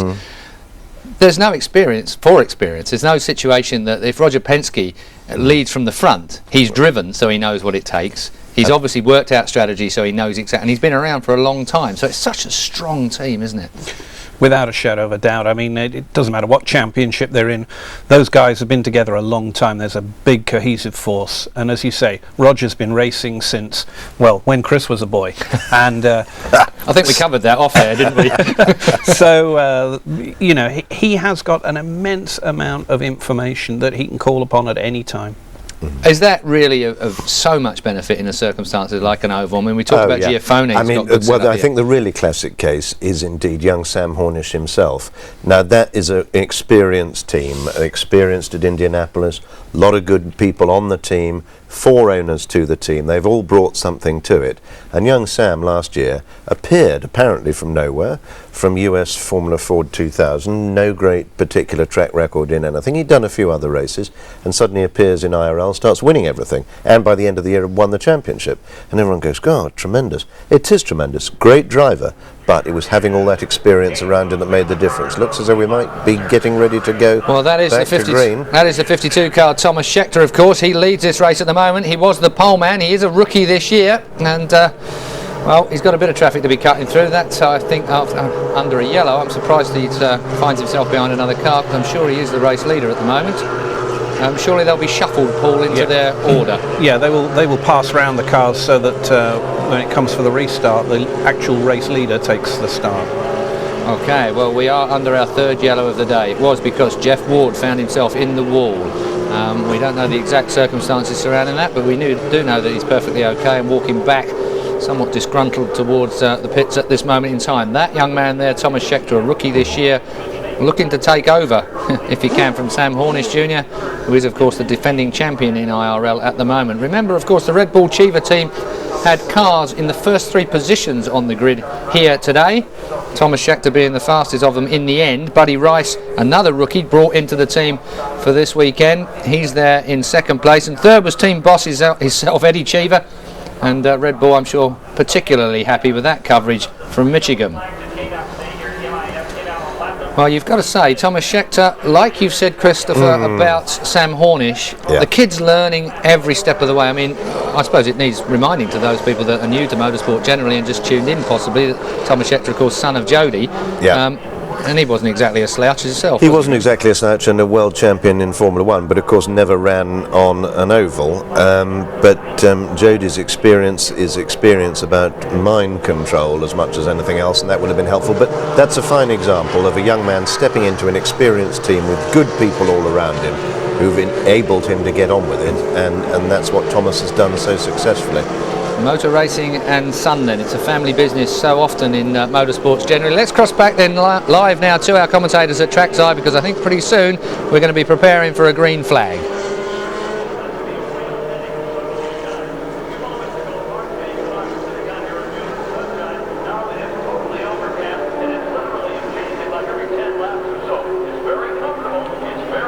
so far he's done everything, I think, the way a car owner would want him to do.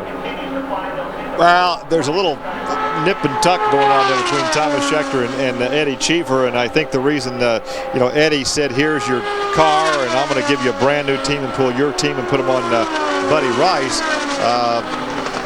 The one-upmanship would be for Cheever to come back, or for Scheckter to come back and win this thing. Well, and obviously that would do him and the team more good than anything they could do here. I'm sure that if he comes back and wins, a lot of things will be forgiven that have happened in the past, because Eddie Cheever very desperately wants to win a race for Red Bull. I'm sure sponsorship contracts for next year are part of that reason.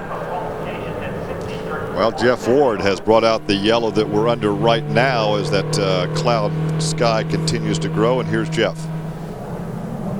Second position, we knew it was going to be a tough day. What happened in the incident?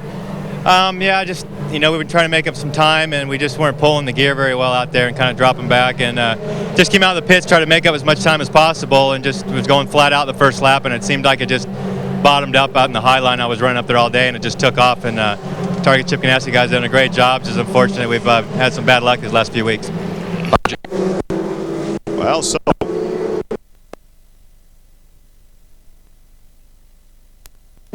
it's not hard to do when you're not running well. Sometimes you try to pick up, can't make only not handling well. If it's not running well, you can't carry on the racetrack. You can overdrive.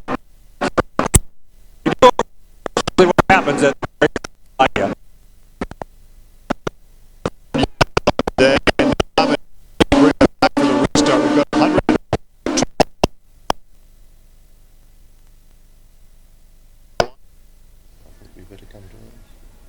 Well, finally we managed to get our picture back. We're terribly sorry about that. They come back under green though. You get that live. Lap 103 we rejoin racing here at Michigan, and we'll attempt now to get back to the track and live commentary to go with our live pictures. Yeah, Giaffone way up on that high line. Rice tried to get underneath him, but just could not make that move work. As you can see, a lot of cars back there trying to make a. This track very, very wide, affording room for 2 and 3 wide racing. Car number 6, DeFerrin now in 5th position. By 10 over Castro Nevitz and 14 over Hornish. There's Rice and DeFerrin takes the position. Rice drops back to 4th. DeFerrin goes to 3rd and starts to close in on Giaffone.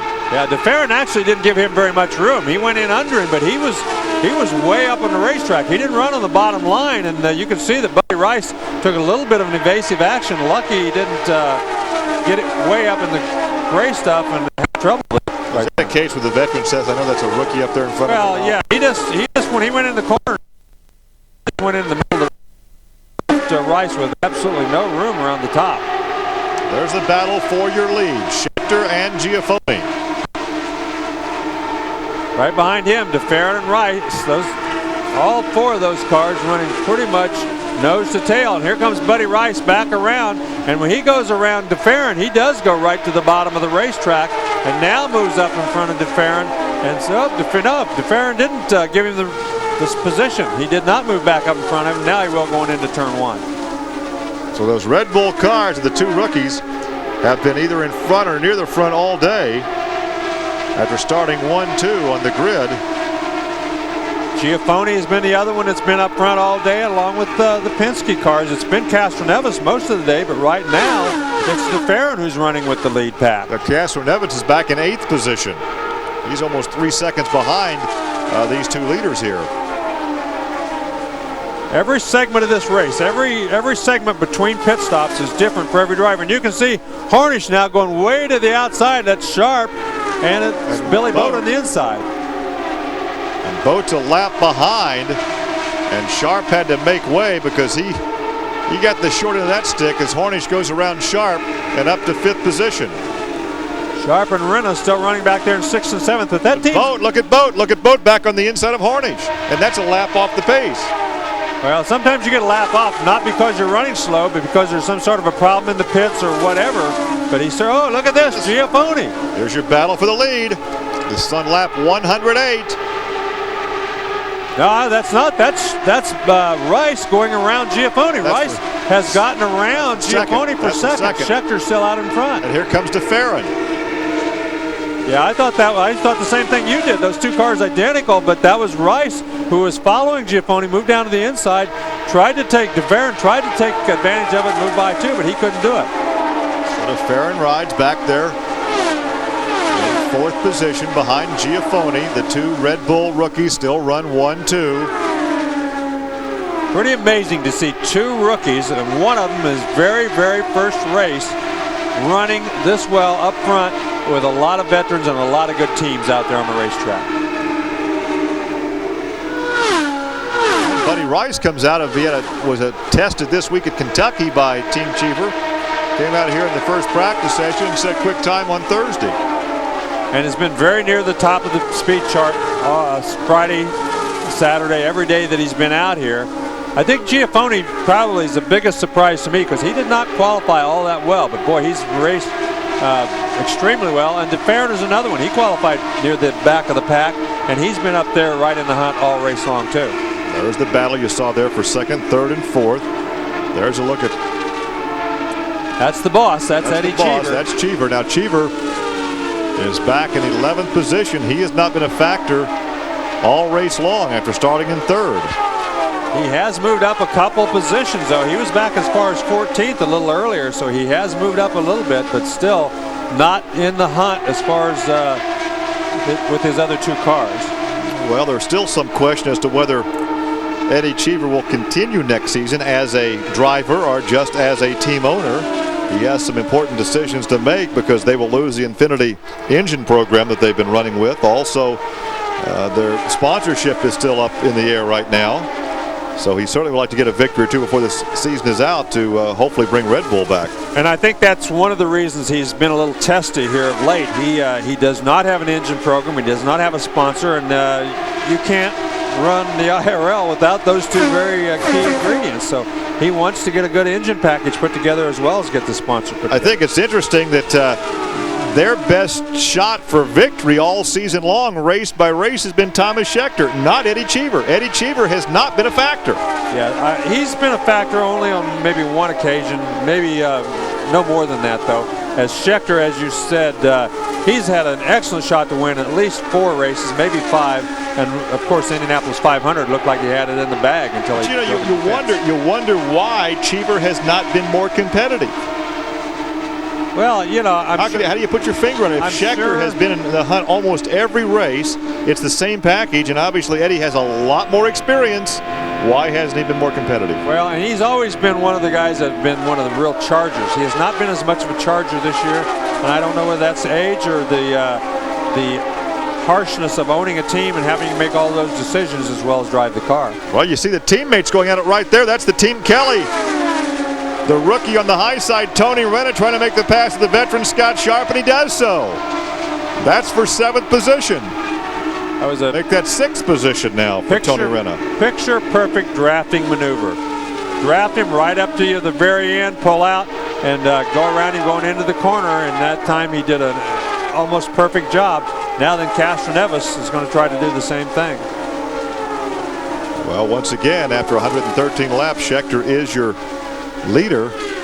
Jeff Ford, the only driver to bring out the yellow because of a crash. He is okay. That was after a pit stop, tried to get back up to speed and went over a bump and lost control. Sharp in 7th, Castroneves is 8th.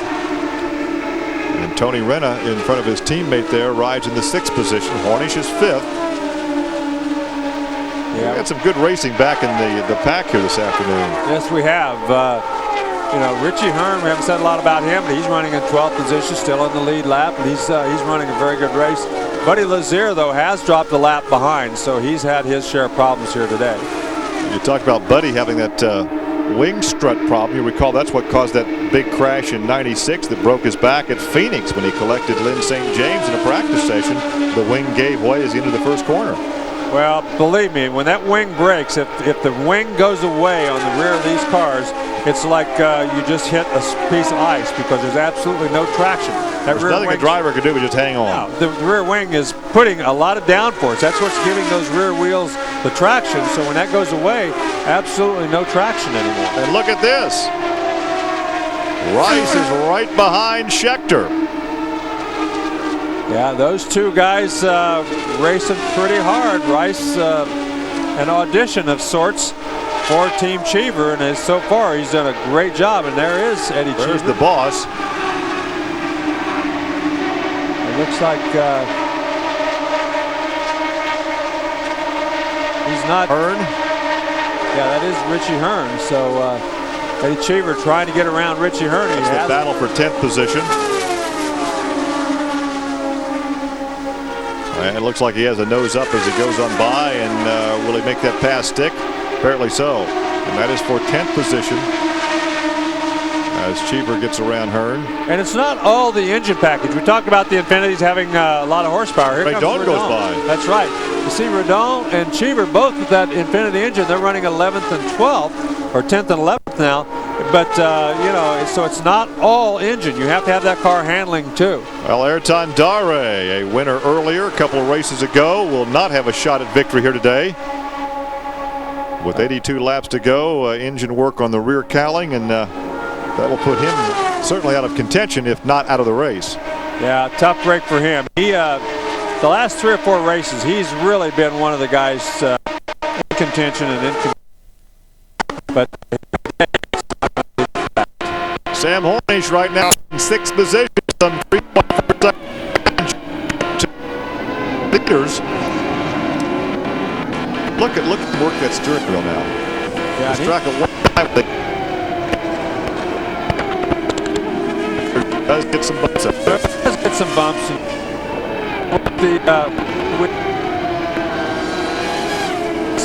Pretty much got the throttle all the way down. Well, with 119 laps complete, it's Thomas Scheckter and his rookie teammate Buddy Rice up in front.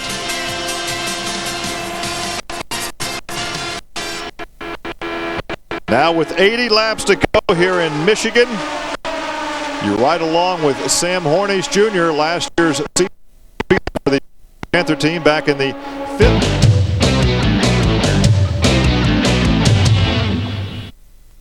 You're back at the Michigan 400 at the Michigan International Speedway. Race leader Thomas Scheckter has been in for a green flag pit stop, so he now has dropped back down the order. We pick up the action at trackside with our commentators live. Now Scheckter has led the most laps with 86. Well, that Redon, who's leading in rookie points right now, has led only 1 race for 39 laps, but right now this is Scheckter's 5th race to lead, but he is a lap back because of that pit stop. And look at Billy Boat. Now then, he's trying to get around Giappone. That's another guy that he's gotten his lap back from. Now then, if he can catch Rice and get around him, he will be back on the lead lap, and that's what all of his efforts. But he's gone 32 laps since his last pit stop, so. Well, and Rice is going to have to make a pit stop pretty short. Oh. Well, I'm saying that Boat, it's been 32 laps since his pit stop. Well, he can go a lot longer than Rice can. Rice has gone 43 laps. You can see Giappone, he got way up in front of Hornish right there, and Hornish had to get out of the throttle to keep from running over him. So I don't know whether they lost the front end when Billy Boat went around him or what happened. Yeah, and keep that in mind, at this speed, another car in your general area can really disturb the airflow over your car and really upset the handling. Oh, absolutely. It's like going down the interstate, going by a big semi, how it will buffet the car around. Well, there's the 53 car of Rice. Giappone's now gone, I mean, he's gone 44 laps, so he's going to have to pit here shortly. It looks like it might be this time around. Yes, well, here comes your leader right now. So Rice is in on lap 130. So this will not be his last pit stop. He'll have to make one more after this. And that will put Giappone in the lead, but Giappone will have to make a pit stop shortly. He's gone 42 laps. Sam Hornish now rides in 2nd. He's gone 33.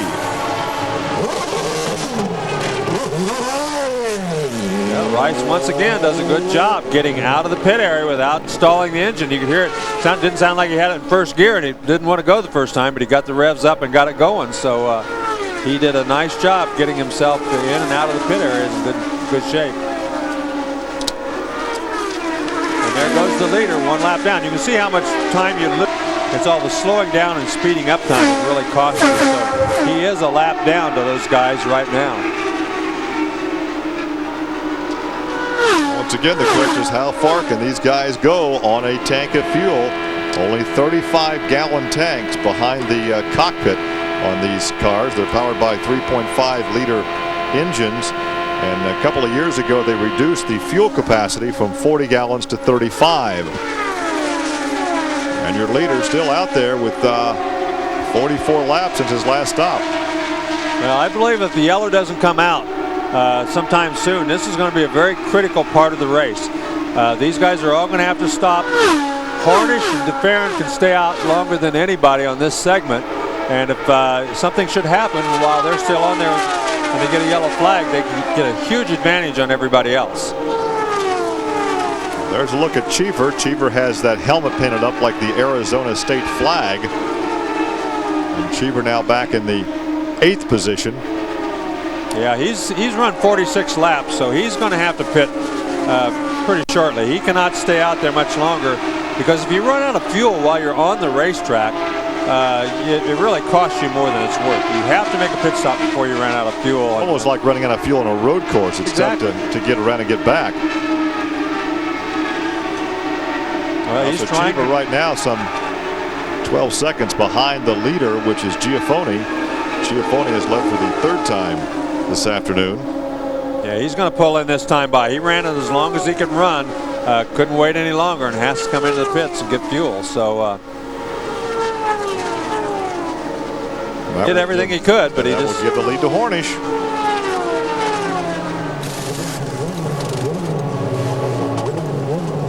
I think this is the first time today that Hornish has led. This will be our 8th different leader.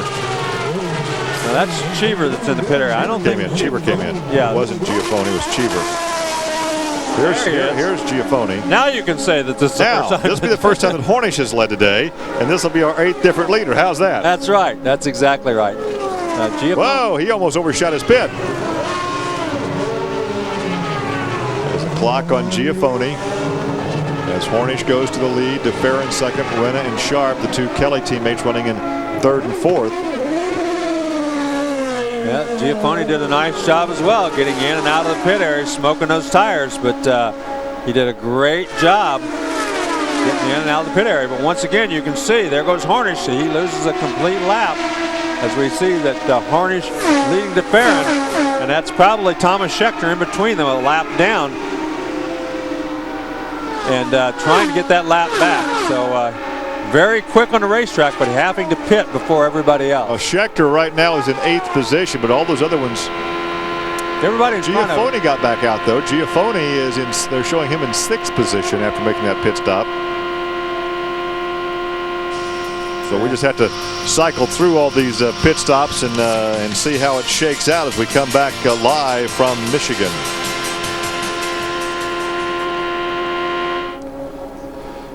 As Sam Hornish continues to lead, DeFerrin is 2nd, Renna 3rd, Sharp 4th, Castronevitz 5th, then Schechter is now 6th. And he is a lap down. Giafoni is now 7th, a lap down. Then it's Rice, Fisher. Fisher is down in the top 10. Fisher is 9th. Cheever is 10th. So Sarah Fisher, the young lady, started in 8th position, so she's running back there about where she started after falling way off the pace early. That's right. She was clear back to like 23rd after about, 10 laps. So car obviously handling really lousy at the first of the race. They've worked on it, got it going again, so that's good for her. She's done a terrific job getting back up that far after a horrible, horrible first 20 or 25 laps. Well, Hornish continues to lead this thing, and he's gone 41 laps now since his last pit stop. You're going to see Renna and Sharp. They're going to be the next guys to pit. They're going to have to pit here in about the next 2 or 3 laps because they've been getting better fuel mileage and running longer.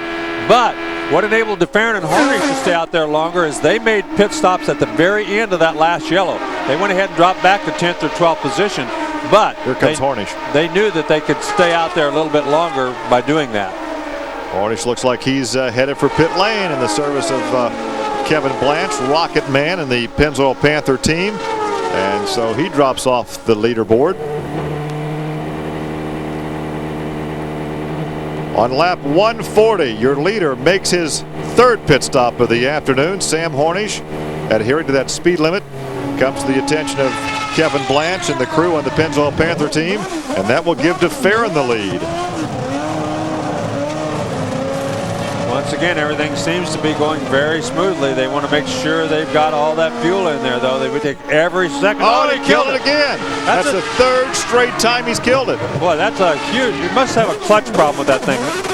That's probably one of the things that's happened to him on that one restart. There must be a clutch problem with that car, because that's the third time he's killed it, and he had trouble on that one restart. So, and that could cost him the race, because those 5 or 6 seconds are huge come near the end of the race. Well, and keep in mind, not only cost him a race, but he is 14 points out of the lead right now in the championship, trying to defend his championship.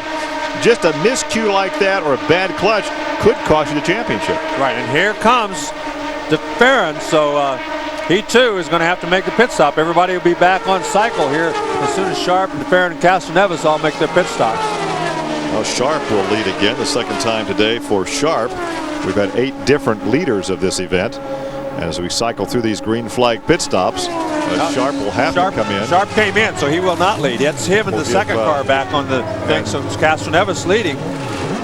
We'll take a look at both of these guys as they, and once again, DeFerrin gets a slight adjustment to the front wings. They turn both of them, and he does not kill it, gets out in good fashion, as does Sharp. So Castroneves is leading, but he is overdue for his pit stop. And here he comes. And he's coming in. Whoa, locking up the front tires. And that should give the lead back to Scheckter.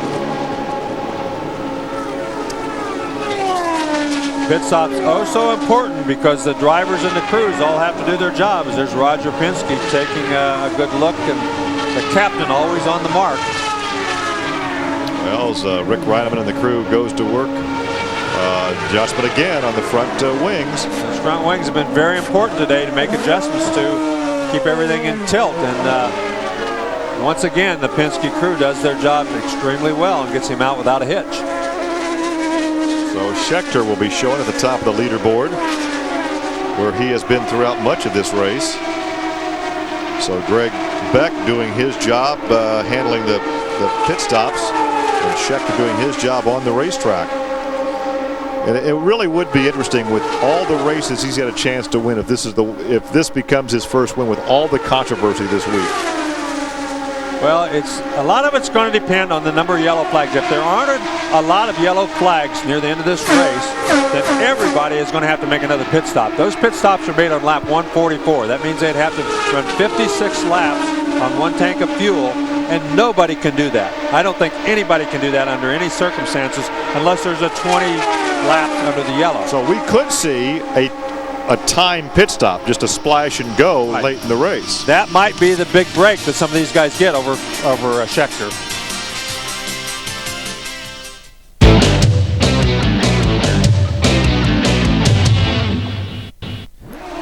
Welcome back. While you were away, we came under another yellow, our 4th of this 400-mile race. For the 3rd time, debris on the track has bunched up the field.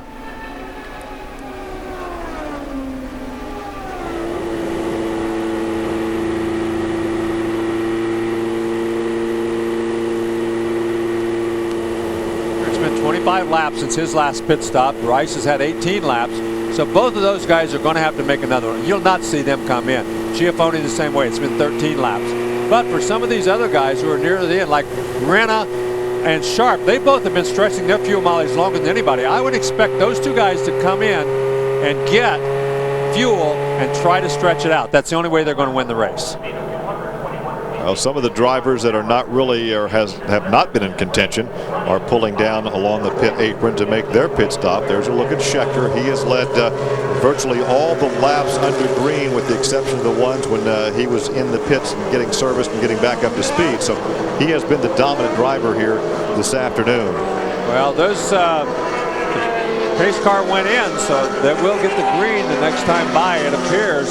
And it does not appear that Sharp or any of those guys thought they. Well, here's Renna. Oh, yeah, there's Renna. He did Renna just came in. So it looks like he did come in, and there's Renna. So he's going to be one of them, and you know, he may just tuck in behind somebody, turn that thing on full lean, and try to stretch that thing to 51 laps. Well, it'll be 50 laps actually when the green flag comes back. If he gets another yellow in here, that could do it for him, put him in a position to win this thing. But his teammate did not come in. Scott Sharp did not utilize the same strategy. Richie Hearn did the same thing, so he might be in a good position too. It's going to be very interesting here near the end of the race. Well, last year's winner is last week's winner, number 44, Barron there, right behind your leader, but he is a lap off the pace, trying to get his lap back. Yeah, he's good start for Scheckter. He had some trouble. We see Hornish and the two Penske cars right together along with Giaffoni. So all the guys who are right in the points battle running side by side here after this restart. That looks like they still have the cowling off the front of Lyondike's car. They never replaced it. Yeah, that doesn't make a lot of sense to me unless they just didn't have one to put back on there, because it certainly has to. Could they borrow one from somebody? Well, you would think. Because all those cars are identical, you would think they'd have one to put on there. Unless the mounting brackets, the Zeus button thing's broken, and that's the reason they can't put it back on. Well, that certainly would be a handicap in handling for the two-time Indy 500 champion. There's Hornish in third position. DeFerrin is now fourth. But Scheckter got a great start that time, and he's over a second out in front of his teammate, Buddy Rice. DeFerrin hanging right on with Hornish, though. There you see Caston Evison Sharp back there racing for 6th and 7th. Fisher has moved up one spot to 8th. And she's behind, sandwiched between Sharp and Cheever. There goes DeFerrin.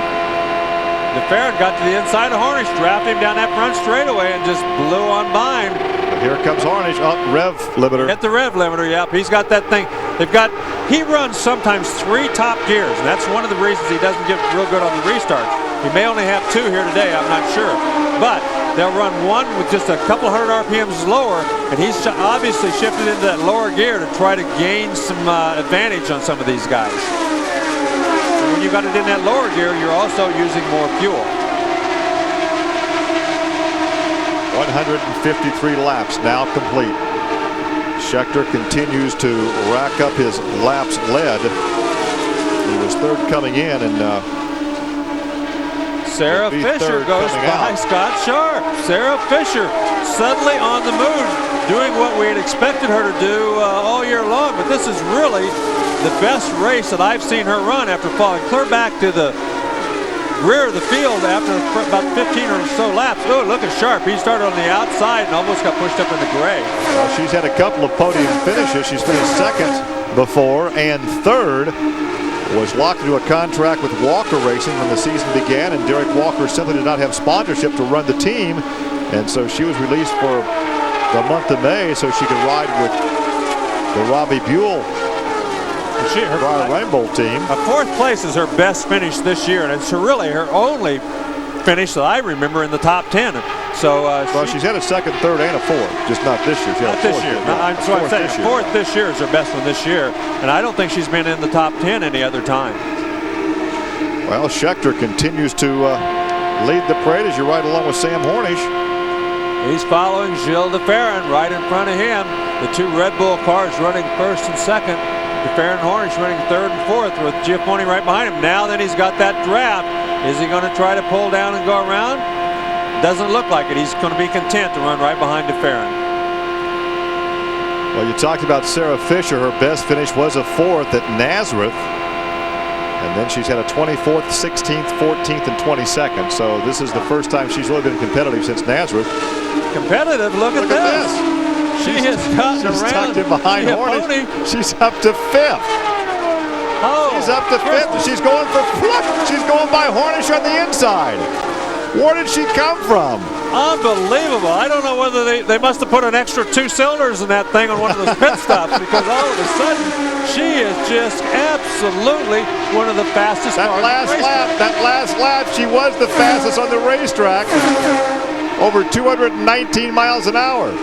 That is an Infinity engine, remember. And now then she's going by DeFerrin. Hornish decides he's going to go down there and try to take advantage of it, but he's not running the bottom of the racetrack. Her real advantage right now is she can run the bottom. The rest of these cars are working in the middle of the racetrack, so she just goes to the bottom and goes by them. She said yesterday, this racetrack fits my driving style. It's big, it's wide, it's fast. I like this track. Now, she's never tested here, but right now she's in third position. My, oh my, are we going to make history here this afternoon? What a turnaround for her. you know, we've seen her do this before, qualify fairly well and go to the back, but she stayed in the back. This is really the first time that she has come back with such a vengeance, and now Harnish goes to the inside of DeFerrin. A lot of these Brazilian drivers ran go-karts together as kids. Well, of course, Sarah Fisher and Sam Hornish were combatants when they were much younger in karts. Right, they ran karts and they ran quarter midgets together. So both of these two, whoa, look at this. Sam, hang on. That shows you that these things do not drive themselves. The reason why is because he got his air all disturbed going by that Penske car, DeFerrin. And you could see that car, it was sliding up the racetrack. And he was working it. I mean, that didn't look like a lot, but believe me, when you're in that car, cockpit, man, oh man, that is very, very testing. You take a real hard swallow when that happens. There's about, I would say about 60% of the drivers out there that could not have saved that car under those conditions. Well, a pair of rookies are leading and the young lady rides in third. What a great day here in Michigan. Well, we talked before the top of the show, before the race began, and it was history-making yesterday because never before had two rookies qualified for the front row and a team sweep the top three positions. Well, we could be in for a history-making day here this afternoon. Well, we certainly could. I mean, not only are the two Red Bull cars with the two rookies in them running in first and second, but Sarah Fisher a strong third place right now. And, you know, only 40 laps to go in this race. Oh, she's about 3.5 seconds behind Thomas Scheckter. Scheckter enjoying almost a 2-second advantage over his rookie teammate. And there's Eddie Cheever. He's back in 9th position, so he's hanging in there, but he's still 7 seconds behind his teammates who are running first and second. Oh, it is Scheckter, Rice, Fisher, Hornish is fourth, then DeFerrin, then Giafone. Castroneves, Giafone, Sharp, Cheever, and Richie Hernan round out the top 10. Well, we understand the leader may be headed for the pit area. He's gone only 39 laps since his last pit stop. This is interesting. Well, that's just about his pit sequence. He's run 37, 38, or 39 and pitted. If he pits now, he can go. It's only 38 laps to the end, so he can go to the end without making another pit stop. So all these guys will have to make pit stops for the end of this race. There's still 30. Yeah, there's 38 laps to go, so he's, with this pit stop, this is his last pit stop. He can go to the end. All he has to do is make sure that he doesn't make a mistake. His crew's got to make sure they don't make a mistake. Oh, he killed the engine. That's just what we're talking about. He killed the engine. They don't have the fuel in there yet. They've got to get the thing refired. Well, they lost about 4 or 5 seconds right there. Oh, man, they lost 23.8. They lost 23.8 on the green. Oh, my. They lost 10 seconds right there. So now we're going to see how really good this kid is because he's going to have some time to make up. But that was a mistake that sometimes happens late in the race. These clutches get hot. Sometimes they stick. Sometimes they grab. And it's something a young guy has to get used to. Obviously, he just wasn't ready for that thing to do what it did. Well, his teammate Buddy Rice has the lead. That moves Sarah Fisher to second. And Sarah now 2.2 seconds behind in second position. Hornish is third. DeFerrin is fourth. Then Giafone, then Sharp. Could we see the young lady pull this thing out? Well, he's going to have to make a pit stop. Buddy Rice is going to have to make a pit stop pretty shortly. Well, and so Sarah Fisher is too. Both of those cars in the 35, 36 lap range, so they're going to have to make a pit stop before too much longer. But Sarah Fisher right now not running quite as fast as Buddy Rice, but certainly, uh-oh, she is heading for the pit area. She's coming in. Oh, we got a the crash. yellow flag is out. Don't tell me this is Scheckter. Who is it? Oh, it's Cheever. No, it's Eddie Cheever. Eddie Cheever. Well. He just cost his teammate, Thomas Scheckter, a chance to win this race, I believe. So on lap 166, Cheever brings out the yellow, our fifth of the day for a crash. Sarah Fisher was heading for the pit area. I hopefully for her, she didn't make that pit stop and stayed out. Oh, he just got up in the gray. He ran out of racetrack. That's exactly what his teammate did last week, and they almost fired him for it. Yeah, but if you own the team, you don't get fired. That's right. You one advantage. Don't. But he just got out in the gray stuff coming off of the corner and just pancaked the wall. You can see he's way wide. He's 3 or 4 car ways wide. Right there, he doesn't have a prayer to save that thing at that point. He pancakes the wall with the right side. Not a great deal of damage, but it certainly is going to end his day. And this is the chance that everybody else wanted. They wanted a chance to pit under the yellow. If Schechter had only stayed out for a couple more laps. Yeah, and that's the chance you take. That's the real risk you take when you have to make early pit stops. Well, only 5 yellow periods today, and this is our 5th, only the 2nd crash that we've had. And I think it's interesting with all the talk from Team Cheever about the wrecks involving Thomas Schechter. What might happen here if Schechter is very lucky when all these guys go into pits, he will get to go around and get on the end of the lead lap. But that still means that he's going to be running in 10th spot, and he's going to have to pass 10 guys to get back up in the lead. And that's pretty tall. For that yellow, Larry, it looks like Sam Hornish has gotten around Sarah Fisher. Well, I think Sarah started to come in the pits. I think she started to head in the pits, so when she saw the yellow come out, she stayed on, but she did lose a position to Hornish in that process. But that's kind of insignificant, losing one position. No, she did the smart thing. That's absolutely the best thing she could have done is pulled back up to speed and stayed on the racetrack, because now then she can pit with everybody else. That could have been a situation where the spotter saw it happening and yelled, stay out, stay out, stay out. Exactly.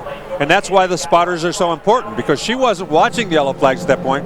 She was slowing down, heading for the pit area. Well, the pits are open, and so far Buddy Rice has been 37 laps since his last pit stop. Hornish 27, Sarah 38. So you know they'll be coming in. This is the last pit stop for this race.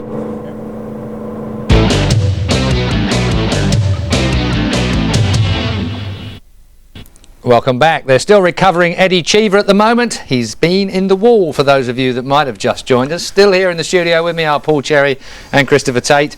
I loved your comment while we were off air, Paul. I can repeat it even if you won't. Basically, Eddie Cheever may well have saved Thomas Schechter's day by ending up in the wall. Would you like to just explain that to those that haven't been as forward-thinking as yourself? Well, apart from it'll give certainly Thomas something to brag about when he's in the coffee room back at the workshop later. But if he keeps off the throttle, he doesn't need to stop again. It's going to get him back on the lead lap, and that's pretty crucial, because he dropped a lap when he stalled the car that time. He needs to work pretty hard, but there's enough laps to do it, and I think he's got the pace. Well, we've got 30 laps left to go by the time we go back. They're under yellow at the moment. Buddy Rice did lead, with Sam Hornish second, and Sarah Fisher, who's worked her way up into third place. But since then, Rice has pitted, and I think so has Fisher as well. So we might have Sam Hornish with a bit of a clear lead by the way we go back. Now, Sarah Fisher, she hasn't featured virtually since last year.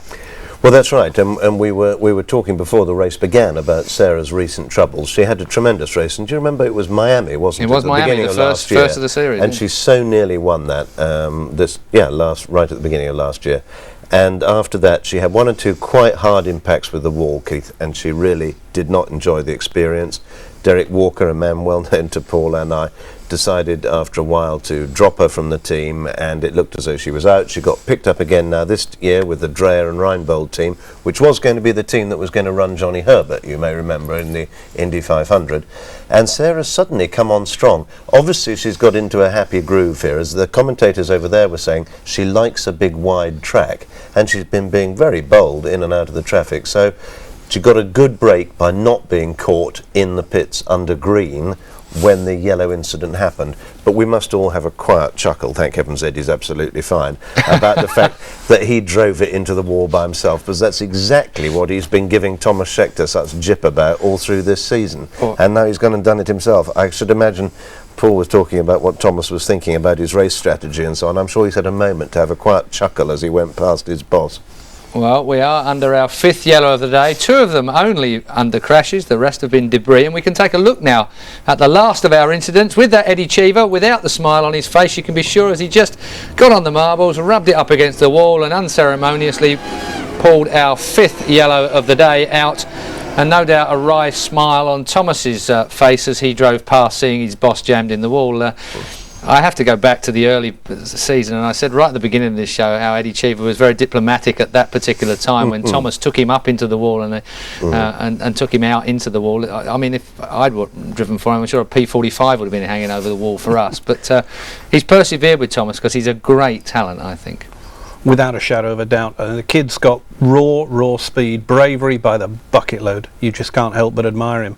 Interesting, sort of Eddie's in his 20th year of motor racing, and he did that all on his own, so he probably is going to have to clamp his lips shut for a while. Having said that, we saw Sam Hornish a few times fighting with the thing going uphill a couple of times. Is this track getting dirty off the line now? Is it right? Has all that rubber bounced up the racetrack and it's sort of on its way back down now? Well, you remember, as I said right at the start, this track is famous for it. It's quite high banking, and after a while the stuff comes right up and then it starts falling back down into the groove. So where we were seeing two cars going abreast, now they've got to get closer, and sometimes even there's not the groove there, so they're having to drop back behind. People trying to come round, like I think what Eddie was doing, he just got on it and there's no steering away. You're just like on ice.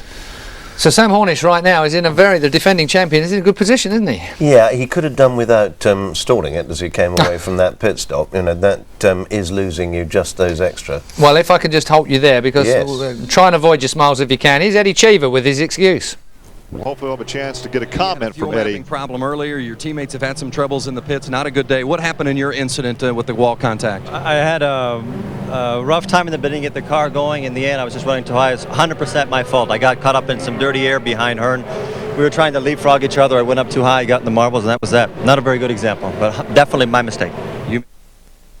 Well, of course, after all the talk, you've got to say that was quite good of him. I mean, he owned up immediately, took it straight on the chin. Well, we're absolutely delighted to see that, I must say, that he did actually. No, he's always honest. He's people in television in the United States love talking to Eddie Cheever because he always gives it to you straight and honest, and there he is being completely honest. I love his interviews. That's me. I love his interviews. I mean, he speaks very eloquently, and I like that in the way that he covers the ground. I mean, the way he spoke about Thomas on several occasions this year have been so, I think, diplomatic, even though he's perhaps not renowned for it trackside. So there it is then, we are under our 5th yellow of the day, and as you can see, the pace car has just pulled off, which means within one lap they will be back under green. Let's hear what the trackside commentators have to say. We're still live with the Michigan 400.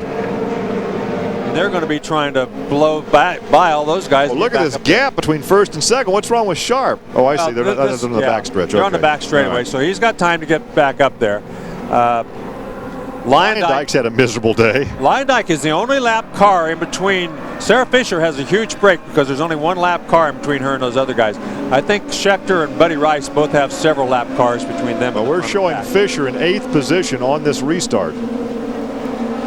So here you are, Hornish in the first yellow car, the yellow and red car of Sharp.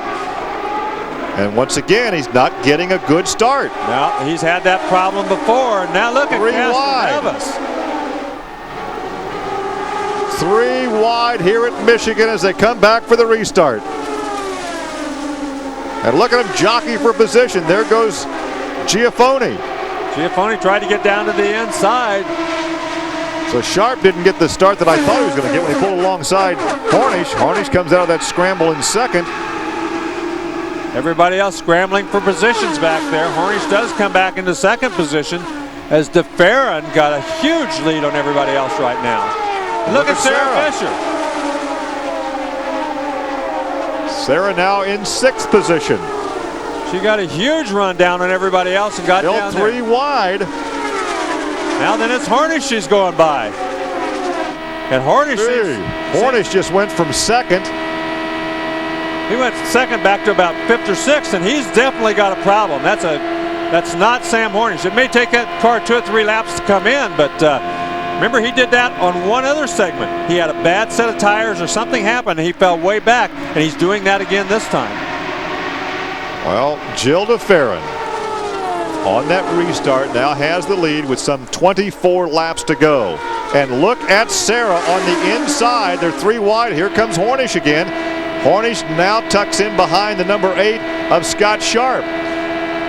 That's Richie Hearn right in front. Fisher is now up to 4th after restarting in 8th, but here comes Scott Sharp on the outside, and there goes Hornish to the inside of Sarah. Oh! He squeezed his way by her on the inside. Now here comes Tony Renna, and she's a sandwich in that Team Kelly Racing. Well, she wasn't expecting Hornish down there, and she had to lift out of the throttle, and that allowed both of those guys to go around her. So she kind of got caught in a bad situation. Oh, now then she pulls down on Renna. Renna had to get out of the throttle. And now she pulls alongside Scott Sharp. So now you got Infinity Power on the inside, Chevy Power on the high side. Now she'll draft him down the backstretch. Well, she's certainly as racy as we've seen her all year long right now as she tries to get by on the inside. And once again, she uses the low line.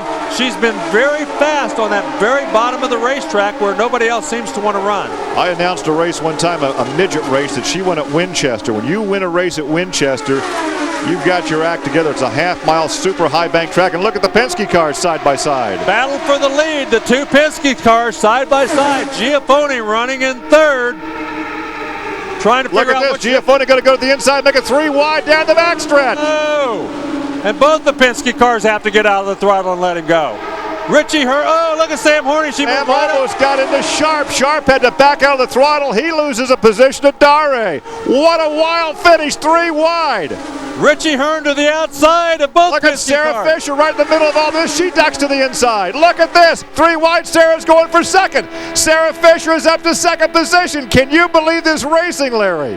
Unbelievable after that last pit stop. Sarah Fisher, she was pretty brave right there. You can say what you want, but she took on everybody and came out in front. Well, she was voted the IRL's most popular driver last season, and she just picked up some more fans right there. What's lost in all this is that Schechter and Rice have just kind of been running back there in 9th and 10th, 11th place, and they haven't gained all that much. These guys up front really battling with each other. Now then Sarah Fisher sets her sights on Giafone. Sarah Fisher has set herself into a position to win this Indy Racing League event here at Michigan. She said this week this is her kind of track. She likes the real fast racetracks. Here comes Hornish. Hornish back up to third position. This could be a shootout between the old go-kart nemesis between Sarah and Sam. Well, now right now Sarah's going to take a run on Giafone. Started high, ducks back in behind him, and here comes Hornish. Yeah, she lost some ground there. She lost some momentum. She's got to get that back before Hornish catches her and goes back on by her. There he goes. Oh boy.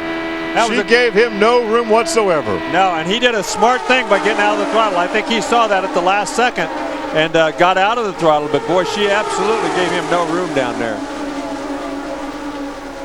Well, Schechter up to 8th position. Rice is now 10th. Schechter's back in the hunt. You can see him. He's right there. He's in 8th, but he's right in amongst everybody. As Hearn, he gets by Hearn now. 18 laps to go down the backstretch here at Michigan. These fans are getting their money's worth. They may have bought a seat, but they've been on their feet most of the day this afternoon. And Buddy Rice is only a couple car lengths back of Schechter, so both of those cars now, all of a sudden, after languishing back there in 9th, 10th, 11th place, they are making a move towards the front. Well, once again, Sarah all over the rear of Giafone. We mentioned Giafone, the only driver in the top 5 in points that has yet to win this season. He's had 6 top 5 finishes. This could be his first victory. It could be Sarah's first victory. And look at Hornish. He now tries to go around. He lost a position. Castro-Nevitz got by him. Now Elio goes to work on Sarah. You're riding with Sam back in 4th spot on lap 184. 1, 2, 3, 4, 5, 6. The first 7 all nose to tail as Schechter still trying to get around Tony Renna. Castro-Nevitz goes to the outside. Sarah Fisher goes to the inside. There goes Sarah by a nose. She's going to lead this thing and become the 9th leader perhaps this afternoon. They are side by side, Larry Rice. Well, and here comes Castro-Nevitz. She likes that inside line. This time she does pull it off. She gets up in front of Giafone. Hornish now right in the mix. You think these fans are on their feet now? Look at this. There's her mom down there in the pit area. Giafone is going to go back by, but look at these guys, 3 abreast. The first 7 cars just literally running under a Oh, and look at Giafone. He almost lost control, and they almost get together. Look at Sarah almost get together with Giafone, and you're riding along in 3rd place with Sam Hornish. This is like a sprint car race, folks. This is like a short track Saturday night sprint car race. Look at this. Well, I don't know who's trying to scare who, but man, they're scaring me running like that. There goes Hornish to the high side, 3 wide as those guys are playing chicken at 216 miles an hour. Harnish is out there in no man's land. That's not where you want to be. Sarah leads them down for another lap. Oh, I tell you, get out my heart medication. Man, oh man, Harnish did a great job. He was clear on the outside. He held that spot, but if I'm following these guys, my heart's gonna stop because I'm afraid they're gonna run into each other. Well, Sarah Fisher has made a believer out of some guys this afternoon.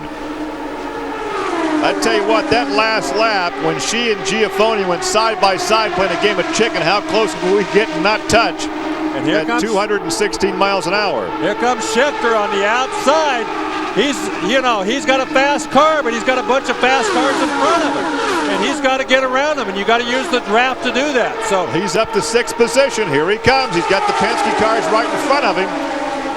And they've been running side by side, and you can't pass anybody when they're running side by side. Well, I don't know. On this track, when they're going 3 wide, maybe you can. Well, maybe you can. Now here goes Giafoni. And look at this. Harnish goes 3 wide trying to go on the outside. Well, I tell you what, these gals and guys took their brave pills this morning before they climbed in the cockpit of these race cars. There goes Giafoni to the inside.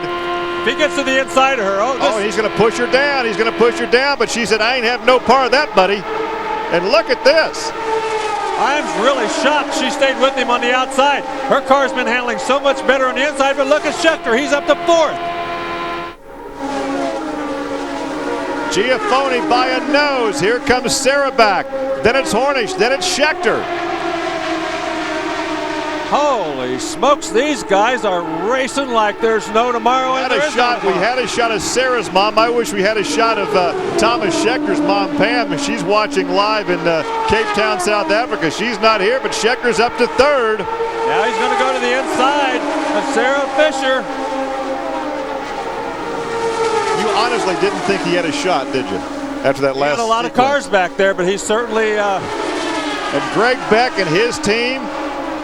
Kind of a makeshift team this week. And Greg Beck, he took a little abuse. They didn't think he was going to be good enough to chief mechanic a winning type car. Well, he's certainly proven wrong. Look at Sarah back there, 3 abreast. She's lost a couple of spots, but she certainly hadn't lost any of her spunk. Well, Sam's lost a couple spots too, and there goes Tony Renna. So Sam now back to 5th position with 10 laps to go. Who's going to win this thing? Giafoni, Schechter, DeFerrin, then Fisher.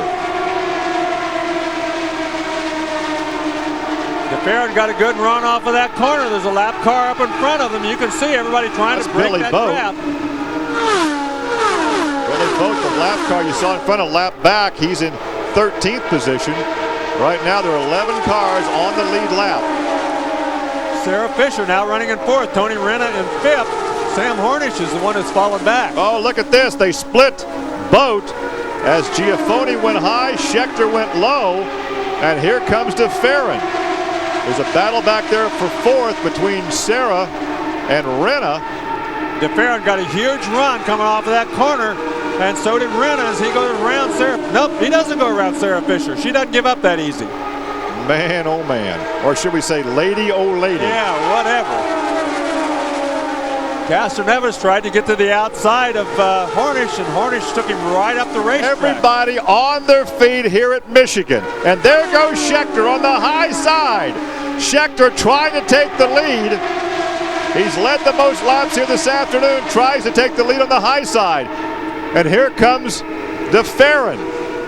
Schechter back out in front with 7 laps to go. Would this ever be a story if this 21-year-old kid pulls this thing off for Greg Beck and the entire makeshift team? And here comes DeFerrin to the outside of Giafoni now as he's trying to get that position. Look at Sarah back there in 4th, battling with Renna. Then it's Harnish. You know, we could set up for another photo finish like we had at Texas. Unbelievable, side by side. Oh, Sarah loses the front end a little bit. Had to get out of the throttle. And there goes Buddy Rice by her. Riding along with Tony Renna. Renna back in 4th position. But Schechter now has put himself in a position to win this race. And look at this. Buddy Rice just goes by Renna and takes over the 4th spot. 5 laps to go, and there's the gap from 1st to 2nd. Well, we thought for a while that the young lady had a chance to make history by winning this thing. Now Thomas Scheckter has put himself, he by far has been the best driver on this racetrack this afternoon, though. There's no question that he deserves the victory, but he's still got to run that thing around there 5 more times in order to prove that. Well, I told you earlier, Larry, off the air, if Scheckter won this thing, I'd buy you dinner. I hope you don't have a real big appetite. Well, here comes Rice down to the inside of DeFerrin as he tries to move up 1 more spot in the other Team Cheever car. Well, Rice started in 2nd position. The Team Cheever car started 1, 2, 3. They could actually finish 1, 2 as their boss parked his against the outside wall, so he's watching from the pit area from Thomas Schecter's pit. Wonder what crow tastes like. I don't know, but Giafone, that goes Rice again to the inside, trying to get that 1 more spot. Is now then George Mack is going to be a factor as he's that slow car down on the inside. And look at that, Rice trying to sneak to the inside. There's no room down there. He just can't do it. 3 laps to go for Thomas Scheckter to pick up his first victory of the season. Look at Tony He has been the subject of conversation all week long. Great show by the rookies. Tony Renna's coming up there. He's going to give these guys a run for their money up in front of him too. Now the Farron won't hurt his point standings any because he led coming in by 10 over his teammates, so he'll increase that. Look at this, 3 abreast. Buddy Rice goes around the Farron. Renna goes to the outside of him. Look at Harnish. He's all of a sudden back up in there. That's DeFerrin, of course. That's a big points battle between those 2 guys. So he wants to beat DeFerrin. White flag will be coming out for your leader. There's Scheckter. There's the white flag. There is 1 lap to go, and he enjoys a 1.4 second lead. Sarah Fisher comes back up, and she tries to go around Harnish and DeFerrin all in the same corner. Well, she got by Harnish. So Jody Scheckter watching in London. Thomas's mom, Pam, watching in Cape Town, South Africa. Look at Buddy Rice on the inside. They're going to finish 1-2. Holy smokes, he went clear below the white line. First, second, Tony Renna comes in 3rd and only his 2nd race. Thomas Scheckter takes the victory, and did Renna get 2nd? Look at Cheever now. Now you're going to fire him, Eddie? Wow. Now you're going to fire him. Oh my, oh my, oh my. Did we see a race here this afternoon? By far the most competitive driver came back from the back of the pack to win this thing, and Thomas Scheckter gets the victory. Well, Larry, I'll tell you what, this has been a great show. This has been an unpredictable race as Buddy Rice goes to 2nd as the teammates get up there to salute each other. Giafone takes 3rd, Renna, another rookie, in 4th position, then DeFerrin, then Castroneves, and then Harnish. Fisher got shuffled back to 8th position. Wow, let's catch our breath. Well, there were 8 cars, actually 10 cars that on that after that last pit stop, any one of those 10 could have won. Richie Hearn hung in there in 4th spot for a long, long time, had a great chance to have a victory. And, you know, watch this. Here come the donuts at the start-finish line. He can break that motor now, nobody cares. He's going to run out of space there. He goes back it up. Well, now he's lost the fire. No, he didn't either. Now what's he going to do? He did a terrific job. I've got an idea who's going to be a guest on my radio show Tuesday evening. He was the fastest guy all day long. Led the most laps. Certainly deserved to win this race. Buddy Rice, I didn't think Buddy Rice could come back up through there. A rookie who starts deep in the field like that, it's very difficult in only a matter of 20 laps to come back up to the front. He did it, and he did a terrific job. Well, how about a tip of the hat to Greg Beck and his crew? They didn't think he could do it. Greg Beck is he's a veteran at this. He's a guy who's always been underfinanced, always needed a really good team to show his stuff, and they showed their stuff today. Even after Scheckter killed the engine, even after they made a couple of mistakes, he came home the victor. This was Eddie Cheever's attempt to put Thomas Scheckter in the penalty box. Well, and look, I mean, he took his crew away from him, put him in the old test car, the 3rd car on the team, put a brand new crew under him. He had never met the crew till the end of the week, and he comes back and wins it. That's an impressive drive. It was an impressive drive, no question about that. He did a great job, and he did a good job all race long. You think that kid's pumped up? Well, he should be. Second youngest in the show. He did a very good job. Sarah Fisher, by only about 2 weeks, I think, is the youngest driver in the race. Yeah, you can tell. Very happy crew. That's Greg Beck in the blue shirt.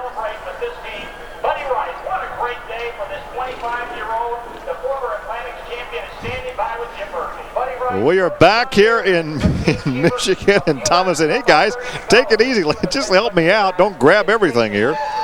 He has so many people. There's the jubilant, youthful exuberance.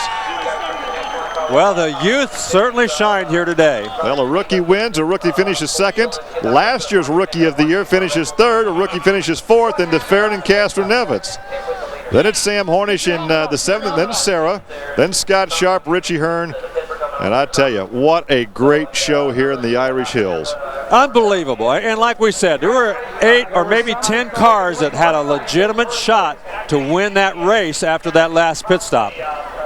Welcome to the ground that you have been searching for since the start of your career, Thomas. How does it feel? Excuse me? How does it feel right now? I can't explain. It's not real now. It's not happening to me. I can't believe it. I needed this a long time ago, but it makes it even better getting it now. Let's talk about the miscue on the last pit stop. Everybody kept their focus, and that could be the most spectacular final 30 laps of a race that I have ever seen. Talk to me a little bit about that. I stayed calm. I knew it a long way. I knew I had like 30 laps. And I put my foot down. I said, I'm going to go through. That's what I did. I have to thank Greg Beck's team. They've done an unbelievable job. My team, every stop. And I have to thank my 52 car crew that worked with me the whole year. This is for them as well. By the way, do you realize that you delivered to Greg Beck his first ever victory in an IndyCar race? I'm happy. I'm happy for everybody here. Thank you. All right, we talked to Eddie Cheever a little bit as we were waiting for you to pull in. Well, as you saw, that 8 different winners in 11 races. 2 weeks from now, we go into Sparta, Kentucky, just south of Cincinnati, then to Madison near St. Louis, Joliet, Illinois near Chicago, and wrap up the season at Fort Worth. Today's Michigan. Well, what an end to a 400-mile race then. We'll have much more from here in the studio after the break with Paul and Christopher. But for now, we'll take a breather. We'll see you in a moment.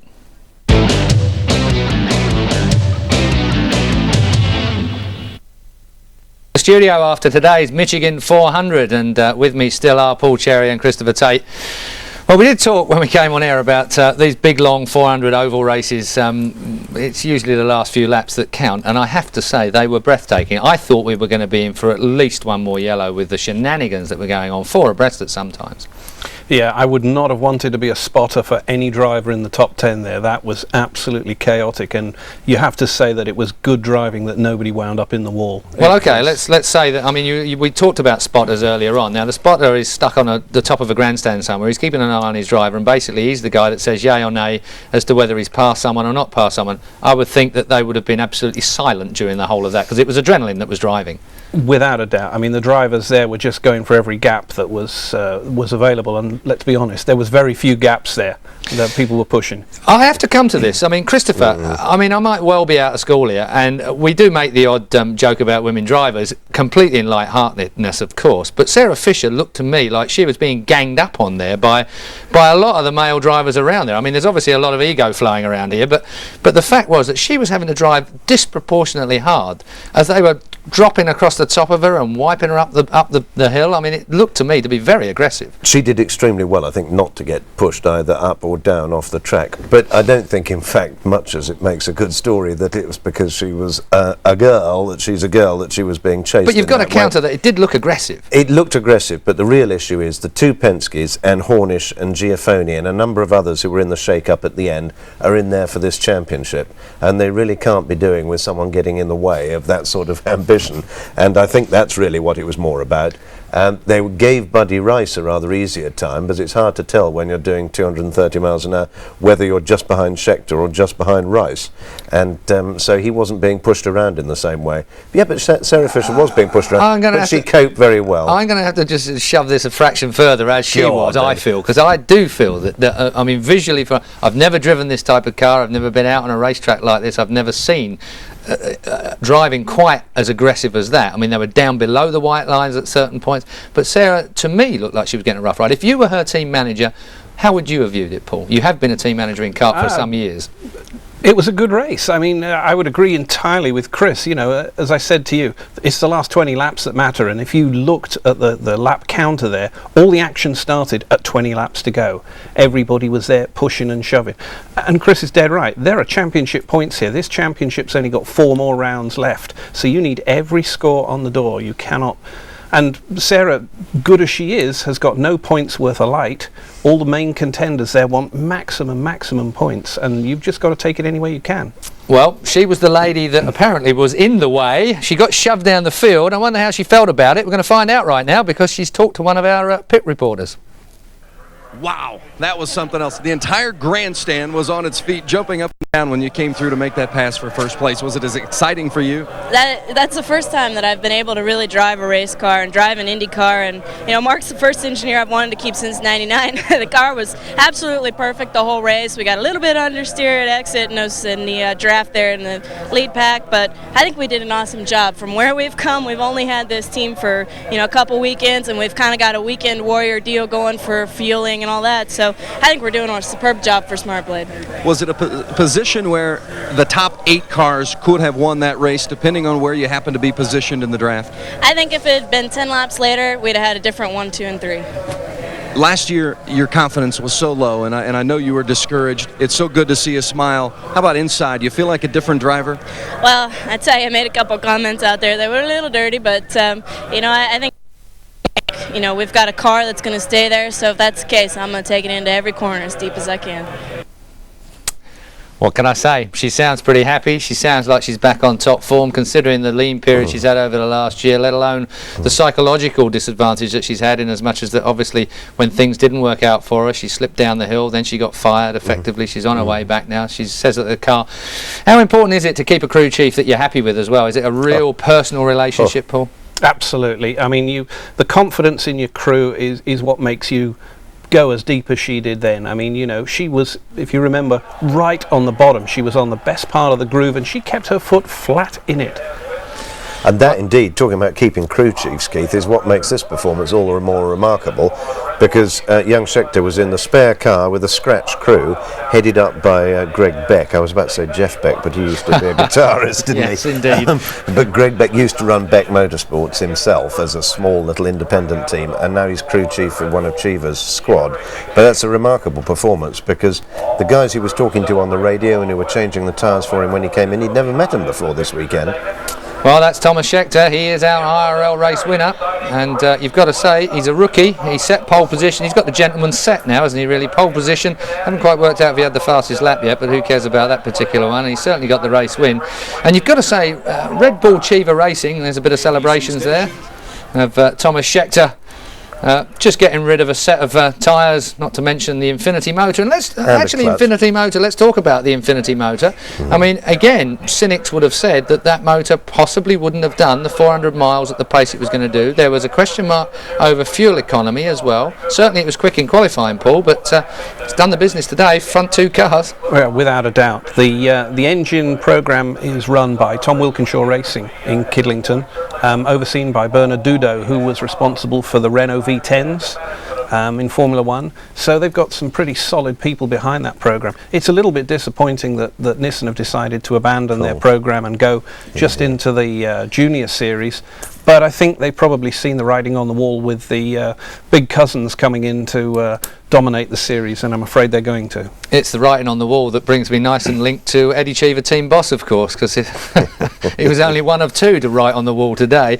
I mean, it's going to be sweet and sour for him, isn't it? He'd have liked to have been in there if he can. I mean, he backed the boys up quite nicely with a 3rd place in qualifying. Well, in fact, it's not just Eddie. I was just making a little note to myself earlier, Keith. Where have all the old guard who we sat here and commented upon their great racing, and it was good racing, year 2000, when people were still a little bit down on the IRL. There was some good racing, but it was between Eddie, for instance, and Scott Sharp, and Raul Bozell, and Eliseo Salazar, and Greg so on. Ray might have even been in there and Greg Ray as well. But if you look at the top 5 or 6, the people who were looking really racy, including Sarah Fisher, during this race, they're the young kids, and Rice and Renner and Sam Hornish and so on. And it's intriguing, isn't it, that some of the older guard are really beginning to slip back down the field. And indeed, some of them we didn't hear mentioned at all. We saw Harry Lyndike taking a couple of pit stops and so on, with a bit of a problem hither and thither. But Buddy Lazier, who heard anyone say anything about Buddy Lazier during this race? Well, let's stay on the positive side of things. Tony Renner coming in as well. Another rookie finished in 4th place. 3 rookies in the top 4. I mean, that is and they're all youngsters coming through. I mean, it's a great situation, isn't it? Well, exactly. No, that's exactly what I mean. I think we've got a situation coming along where the IRL is pulling in a lot of new young drivers, interestingly not coming from where Tony George thought they were going to come from, American dirt track racing, apart from Sarah Bullet Fisher series and so on. But nevertheless, a lot of really good guys coming on through. And this series now, I mean, I'm really pleased that Thomas has won and that they've had a top 5 or 6 with all those young ones in there. Because it's going to make it happen. Best improver of the day from qualifying, 12th place Felipe Giafone in 12th place in qualifying, made his way through to 3rd place. Have to say that he really looked like a race winner for the last sort of 20 odd laps. I thought he was going to be able to do it. He definitely had both his elbows out the cockpit and was coming through, wasn't he? He really gave it some aggression. But Maurice Nunn, who runs that car, he's no fool. He left Formula One back in the late 70s, went to America, made his name as an English engineer who could work ovals. Nobody could understand this because it was a black science in those days for everyone. And Maurice, he knows how to do it. He calls the race for that team. And Giafone just hung around, watched his fuel, kept in behind people. He was in the lead group, and when it mattered, he hit the front. Well, if that's hanging around, then I'm a Dutchman. Let's hear from Felipe Giafone, because he's at trackside. Were you worried that there might be a massive accident in those last laps? Yeah, to be honest, like the last 10 laps, I was very concerned. You know, I was side by side with Sarah Fisher, and she did a great job keeping the car in the same line, you know. But we got very close a couple of times there. Do you think you touched? I'm not sure. I don't, maybe a little bit, but not enough to upset the car or anything. So I mean, I knew I would have a really hard time in the 10 laps to go with the Infinitives. You know, I knew they were saving a little bit power there, and unfortunately that's what happened. I mean, for 1 second I thought I had the race. You had an opportunity as an Indy Lights driver to run at this racetrack, and in fact you had a victory here, and we watched in those events where there were great clusters of racing. Was this at all reminiscent or similar to that? You know, the Indy Lights used to go a lot slower than we are going now, but the race was that close, you know, was a very close race, and for sure I learned a lot in those days in the Indy Lights. Now, you look ahead to this competition. I think you're 4th in points, and we're showing just how close it was there at the finish. You really don't have time to do anything, hardly react in that situation, do you? No, I think it looks a little different from outside. You know, I think you get so used in the inside, you have so many things to play with that you kind of get used to the guys in your right beside you. You know, you have a lot of things to play while those guys are right beside you. So, but it's just like any other sport. You get used to. I'm always amazed at how nonchalant they are. Congratulations on a 3rd place finish. Well, despite that 3rd place, he's still in 4th place in the championship at the moment, but I think he's increased it to 330 points, which is obviously getting a bit closer. Everybody's bunched up, with Gilles de Ferran finishing 5th and Helio Castroneves in 6th place. I mean, it's given everyone else a bit of an opportunity to close in. We thought the Penske boys might run away with it here because of kart knowledge of this particular track, because it's owned by Roger Penske, the racetrack. But they ended up 5th and 6th, Chris. Yep. And which is great for the series. It is good for the series, and that's an important point. I must say I rather agree with you. I thought that between their own wind tunnel program, their own engine program, their own knowledge of the track, and the sheer experience of those 2 drivers, after all, who are neither veterans slipping towards the back, nor are they the young rookies. I mean, they're right at the peak of their careers, both of them. And de Ferran and Castroneves never really looked convincing, I didn't think, at the front. That'd be interesting to see. Yeah, it'd be interesting to see what Paul has to say there, because I thought that de Ferran tactically looked as if he was bang on. He'd got it marked, hadn't he? Started 17th on the grid, and just slowly but surely each segment he was in the next sort of 3 cars. and did a good job. And I have to say, when he broke through the front, I thought, well, the captain's called it. He'll just cruise around, but he just didn't have it.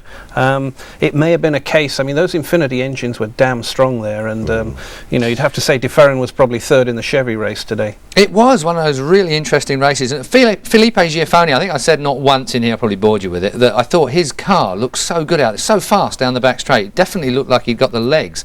But on oval, it's not just about speed, is it? You've got to get the whole lot hooking up. You've got to be able to steer around the corner, and if you saw Sarah Fisher's car, she wasn't necessarily breaking away from anybody down the straights, but when she was in the turns, she was able to go so low, even across the line at some point, and just keep her foot right hard in it, and that's the bit that mattered. Sam Hornish seemed to be having trouble throughout the race. He battled on like it seems only Sam Hornish can, but to finish in 7th place for the defending champ, he ain't going to be happy with that, is he? No, he's not. He was pushing all day long, Keith, and just having trouble there, and it just didn't seem to run right for him. And it was really noticeable that when he was in the really tight traffic group, he was always in the wrong place and on the outside of everyone going through when there were 3 abreast and so on, and that was always going to be difficult to make progress from there. Well, I can tell you that we are ready now to hear from our winner. The South African Thomas Scheckter is in victory lane, and he's happy. Welcome to the ground that you have been searching for since the start of your career, Thomas. How does it feel? Excuse me? How does it feel right now? I can't explain. It's not real now. This is not happening to me. I can't believe it. I needed this a long time ago, but it makes it even better getting it now. Let's talk about the miscue on the last pit stop. Everybody kept their focus, and that could be the most spectacular final 30 laps of a race that I have ever seen. Talk to me a little bit about that. I stayed calm. I knew it a long way. I knew I had like 30 laps. And I put my foot down. I said, I'm going to go through. That's what I did. I have to thank Greg Beck's team. They've done an unbelievable job, my team, every stop. And I have to thank my 52 car crew that worked with me the whole year. This is for them as well. By the way, do you realize that you delivered to Greg Beck his first ever victory in an IndyCar race? I'm happy. I'm happy for everybody here. Thank you. And we're certainly happy for him. Now then, great day, as we've already said, for Chiva Racing, apart from poor old Eddie the boss ending up in the wall, which don't smile. Buddy Rice, I mean, he joined the team, another rookie, joined the team for this particular race meeting, came in there in the 3rd car, qualified in 2nd place, although was absolutely equal in the 2nd qualifying period with Thomas. A youngster coming through, 25 years old. It really is very impressive, and particularly impressive since he'd got no great experience in this series at all, and not with these sorts of engines. He'd made his name in Toyota Atlantic, the champ car, the kart support series. Done a great job there, and I think it was his first year. In his first year in that series, as a rookie, first ever race in the Toyota Atlantic series, he was on pole at Long Beach. Not bad.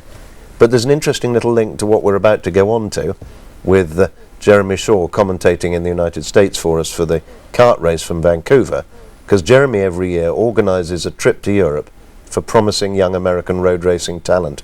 And back in '97, Buddy Rice won that award and came as Team USA to race in Britain. I remember it well. I can see Paul Cherry there ready to unhook the anorak from behind the door and pass it on to Christopher Tate. Let's take a look then at our confirmation of the result from today's Michigan 400.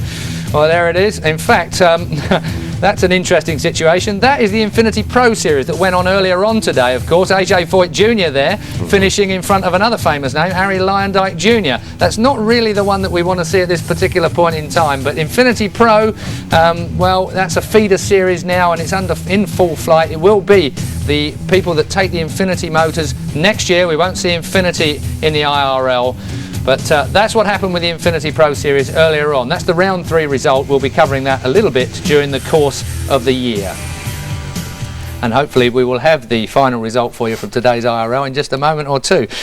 Tony Renner is the man that I want to talk to with you now, Paul, if I can. Another rookie, finished in 4th place. I know nothing about Tony Renner at all, but that won't surprise you. Well, he's not ridden a motorcycle, although competitively anyway. Tony's been around in American racing. He's come up through the ranks. He had a meteoric rise in Indy Lights. He drove for a team a couple of years ago. Name escapes me subsequently. But he was really, really quick, always on the ovals. He then disappeared out. He went and tested for a few teams, sports car, IRL, nothing came of it. Suddenly he got offered this drive. I think the situation was there where Tony George wanted somebody to take over from Al's seat who was good, and that's the situation we had. Well, he finished in 4th place, and I can tell you now that we do have the confirmed result ready for you. There it is. Thomas Scheckter took the win from Buddy Rice and Felipe Giafone. Tony Renner in 4th place. These are confirmed results. Gilles de Ferran in 5th place there, with Alex Barron down in 12th, and we were hoping he would actually manage something a little bit better than that. Buddy Lazia in not a particularly good point scoring position. Eddie Cheever Jr. finished up, I should say, in 22nd place after he spanked the wall a little bit earlier on. Well, Thomas Scheckter is the man, there's no doubt about it, so it's congratulations to our IRL winner tonight. But there's still a lot more motor racing from America to come, because after the break we're going to bring you the highlights of the latest round of the Kart FedEx Series from the streets of Vancouver. Before we do that, let's take a look at some of the best action from Michigan.